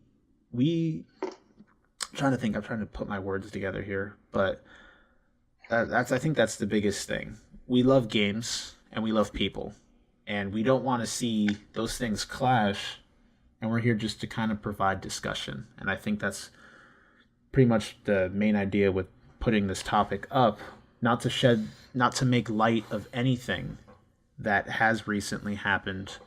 And it happened in our own backyard, and it's close to us. Caitlyn used to go to that school. Every year for band, she'd go to that school. And that's something that doesn't even if you're desensitized, it still shakes you a bit. Yeah, knowing stuff like that. So, Ken, you said you had something to say. Final words, real quick. I think that into the mic. I think Thanks, that Dave. As a collective whole, we as a community of Americans need to start understanding that there's a problem with the way that we do things in our society these days. I think that we need to understand that there was something wrong with this, basically a child, to think that this was okay. Yeah. To think that doing this, I think that he didn't think there's going to be any repercussions. I think that he was just going to do it. He didn't think about it. But I think we need to understand that this is a problem in our society and that people, like, they don't think about doing this, but you know what I mean? Like, something pushed him to do this. Now, we don't know what it is. People say he's mentally challenged or whatever. But the situation is a lot more complex than just guns. Because we're talking about people here. We're talking about people that had a bad intent and actually went through with that. And I think that's something that we have to take into consideration, that it could have been our faults. Not just a gun, not just whatever. It could have been our faults. Where were these kids in his school? You know, like, everyone was expecting him to do this. Like, all of his classmates were like, oh, if anyone was going to do this, it would have been him. Where were these people when he was having trouble? Were they going to console him? Going to be like, it's okay. Did anyone even try to do that? I don't know. I understand the call to action here, but that's a big undertaking. It is. I'm just saying. Like, I don't think people are just so self-absorbed these days. Not just people in general, not just like any certain specific person. Well, yeah. But I feel like obviously something could have been done to prevent this, whatever. But I feel like there are many people to blame, and it's not just one person, it's not just one thing, and it's not simple. It's complex. There's layers, you know what I mean? I get where you're coming from. And again, yeah, I understand the call to action. But when it comes to, again, humans, we do stuff. Perfect. Put that on a shirt. Put that on the front of a philosophy book from Kyle. Humans, we do stuff. I think that, again, we're trying to find, a lot of it is something that we think would be a quicker gratification. We'd see a quicker answer. We can't rely on something like that. No, we can't just sit there and think it's whatever's fault, X, Y, Z. We can't just say that and then be content with that. You can't just be like, oh, it's, you know, like, it can't just be a quick answer. Nothing's ever a quick answer. And I'm not saying that everyone is intending for the moment that we make guns harder to acquire that this will stop. Because again, trash people will be trash people, and people will have their issues. Everyone goes through life in a different manner, and has to deal with, shit that goes on. We don't really know entirely his life up to his point, and I understand where you're coming from. That we need, as people, to be more loving to each other and more open to each other. And that's a fantastic call to action. But yeah, I think that's something that should be in the roadmap, like you're saying. Yeah, it's just a part of it. And I understand with this initial action that we're trying to do, although I don't feel targeting video games or media is correct, because again, we have no straight up correlation. If we had correlation and people in our minds worked that way, where it was that simple, you play a bad video game, do a bad thing, you go do that in real life. If that was really as simple as it was, I'd be fine with regulating video games. But the fact that we know that it isn't that simple, I don't see why I don't feel it's right to so quickly jump to media in general. And again, this is a very complicated concept, a very, very complicated task, and this is something that we as a people, as a community, need to work towards this goal of reducing gun violence just in general. And I think that this task of making it harder to get the have the ability to perform these acts. And then on top of that, because like he was saying, getting aggression centers up, getting things up that can hit the at its root early, and give people ways to open up to others, and just for us to love on each other, so things like this don't happen in the future. But that's a long-term effect, and right now people are looking at the short term. But I don't think it's. I honestly don't think it's going to do anything, in my opinion. That whatever regulations they're trying to put out, people are going to get guns no matter what. Well, there's the black market. But you wouldn't see a 19-year-old going to do that. Kyle, there's a black market. Yeah, well, a 19-year-old going to a black market? Yes. I can understand if someone wants something bad enough, but it's really easy to deter things. Like, a lot of people, like, it's a stupid example, but they explain this to us when we start working, that it's people will steal. It's not something you can get away from in working in grocery and stuff like that. People will steal shit. It just happens. People set up carts where they could hide shit in their bags and walk straight out the door, and it happens all the time. It's just something that occurs, but you can reduce it by being proactive, right? And it is very easy to deter someone from theft without completely coming up to them and saying, "Stop stealing, that's bad," slap them on the hand. Through coming up to them. There are numerous instances of criminals or would-be criminals admitting the fact that they didn't do crimes, or they didn't do something specifically because they didn't know how to get a hold of this explosive or that weapon. And eliminating access and making it difficult to get something does stop crimes. Factual evidence proven. That does work. That doesn't mean that how far we have to take that, or what we have to do to make sure that works. But the point is a conversation needs to happen. And I absolutely agree. There is a layered thing here. We need to look into preventative measures. And I don't think that I think it's less mental health than people think it is, unless you look at mental health in terms of counseling and things. I think that if people were aware that this kid was going to pop, that counselors should have been made aware. There should have been some communication. But do I believe that anyone else holds responsibility for the finger that pulled that trigger? Absolutely not. I don't think that his face should be ever in the media again. I don't think his name should ever be spoken. He should be a number.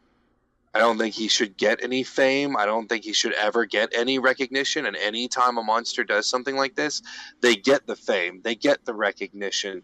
They want to get shot down in a blaze of glory. They plan it out, and they know about it months ahead of time. They are aware of what they are doing. They know the repercussions of their actions. They're not like retarded children. They know exactly what is happening. They are so clear. And the ones that survive, the ones that are caught that we don't end up gunning down, admit as much. And then when they go and investigate the houses and the apartments of where these monsters have lived, they find clear, concise details, plans, things laid out. If somebody wants to kill a lot of people, they will do their best to find a way to kill a lot of people. But we owe it as a society to make that as difficult for them to accomplish as possible. Because the more steps they have to take to try and find a way to do that, the more chances we have to stop them. Yeah. And if for any other reason, then that is why that is important. I had thought that there was a ton of fucking counseling and options and ways for people to talk when I was in high school. But you know what? That doesn't mean I wanted to use them. And no matter how tortured or angry I was, there were numerous times when I would think about, if only adults knew what was going on, if only they were aware. And then I would see that they were aware and nothing was going to happen. And some things are just angst. It's just you're growing up, hormones and whatever. And some people handle it, and some people do not. I don't know what happened with this kid. And obviously something may have failed him along the way. I'm not denying that whatsoever, but that doesn't take the responsibility away from his actions. Should we have more opportunities for people to reach out? If we don't have enough already, then yes. But until we can find some way that is going to identify this shit in advance, or identify problem kids in advance so that they can get the extra attention we need to make it as difficult as possible for this to happen. And again, I believe in the right to bear arms. I don't believe the guns should go away. but something. I mean, he got the gun in a matter of an hour or two going into a store, and he's 19. I don't understand. And it wasn't a hunting rifle that he purchased. It wasn't a utility gun. I mean, granted, the AR-15, it's a shitty weapon. It's really not that great for a lot of stuff. But he had no reason to own one. And it's in his right to own one. The reason he had no reason to own it, it should have been that we knew about it. It was on record. He had been reported dozens of times. People did try to help him. They did talk to him. They were frightened. They reported it. Nothing happened.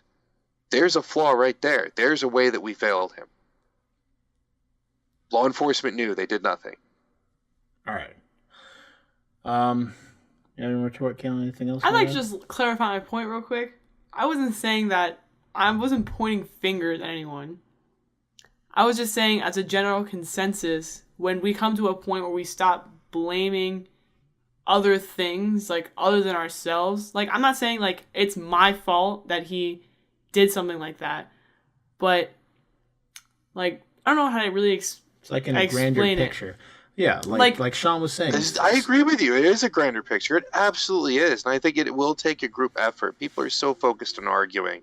And believe me, I didn't think you were saying no. Okay, I didn't think that at all. That's not what I was saying. No. But it's just people want to... We're afraid. And we're angry and we're sad. You got politicians who are like, hey, I can get votes.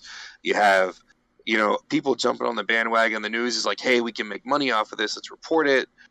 My point is what we should be focusing on is the people that were lost and how to prevent this for the future. We already have so many ways that work really well of identifying potential killers, and we catch tons of them. Never gets in the news. When one slips through, it does get in the news. This one could have been prevented, and we know that, and it wasn't. And that sucks. But we need to have more conversations like this as to what can we do to identify people that need counseling. What can we do to make sure that people can't do things like this? And more to the point, how can we make sure that nobody can get on campus? Dude was out of school, and he went on dressed like a student. He just dressed like a student. He put on a backpack, brought the gun with him, and then put it together and shot people. Like, they should have guards at every entrance. You should have an ID or a pass or get escorted to the front office. Like, there's a security problem at that school. Yeah. There's so many things that we can talk about, like that, for instance, that can help prevent this kind of stuff in the future. All right. So, again, that was our ideas on this whole I don't want to say controversy, it sounds bad, but this whole event that took place, what we think about it. Tragedy. Yeah, tragedy is definitely the proper word there. And we want to hear from you guys. And most importantly, if you have any thoughts or things along these lines and you feel that you may need help or you don't get the help, that it's not available to you, there is a national helpline. It will be in the description below. Please make that step if there's someone you know that you might have either a fear of or someone you're not too sure about, or just, again, I don't think people that have that issue or those thoughts are monster people until they act upon them. If they seek out help, it's entirely fine. But definitely, again, I'll have the national helpline that they have for these sort of things in the description below. All it is to just kind of shower each other in love. This sounds kind of gay. No homo, but 100%, a lot of it, a lot of things, bad things, things like that, if we come together as just the human race, we're not even talking about the states anymore in this act, but just in general, and show each other respect and love, and that we care for one another. Be sympathetic towards one another. A lot of these things can be stopped before that seed even grows. So that's kind of just our opinions on all of this stuff. Again, we're going to go ahead and call the episode there. Whatever you guys think about what we discussed this episode, feel free to let us know, either through Discord, comments. We just want to hear from you guys, what you guys think, your opinions on this matter. And we love every one of you out there.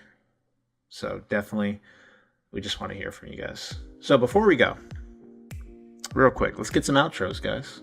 Some outros before we call a wrap on episode 41 of the Thought Patrol podcast. Go ahead, Caitlyn. Hit him with it. The banger. Have a good week. Hey, there it is, boy. What about you, Shawn? Hugs and kisses and all your pink parts. Amen. And before we go, I shall leave you all with a thought. You share your birthday with at least 9 million other people in the world.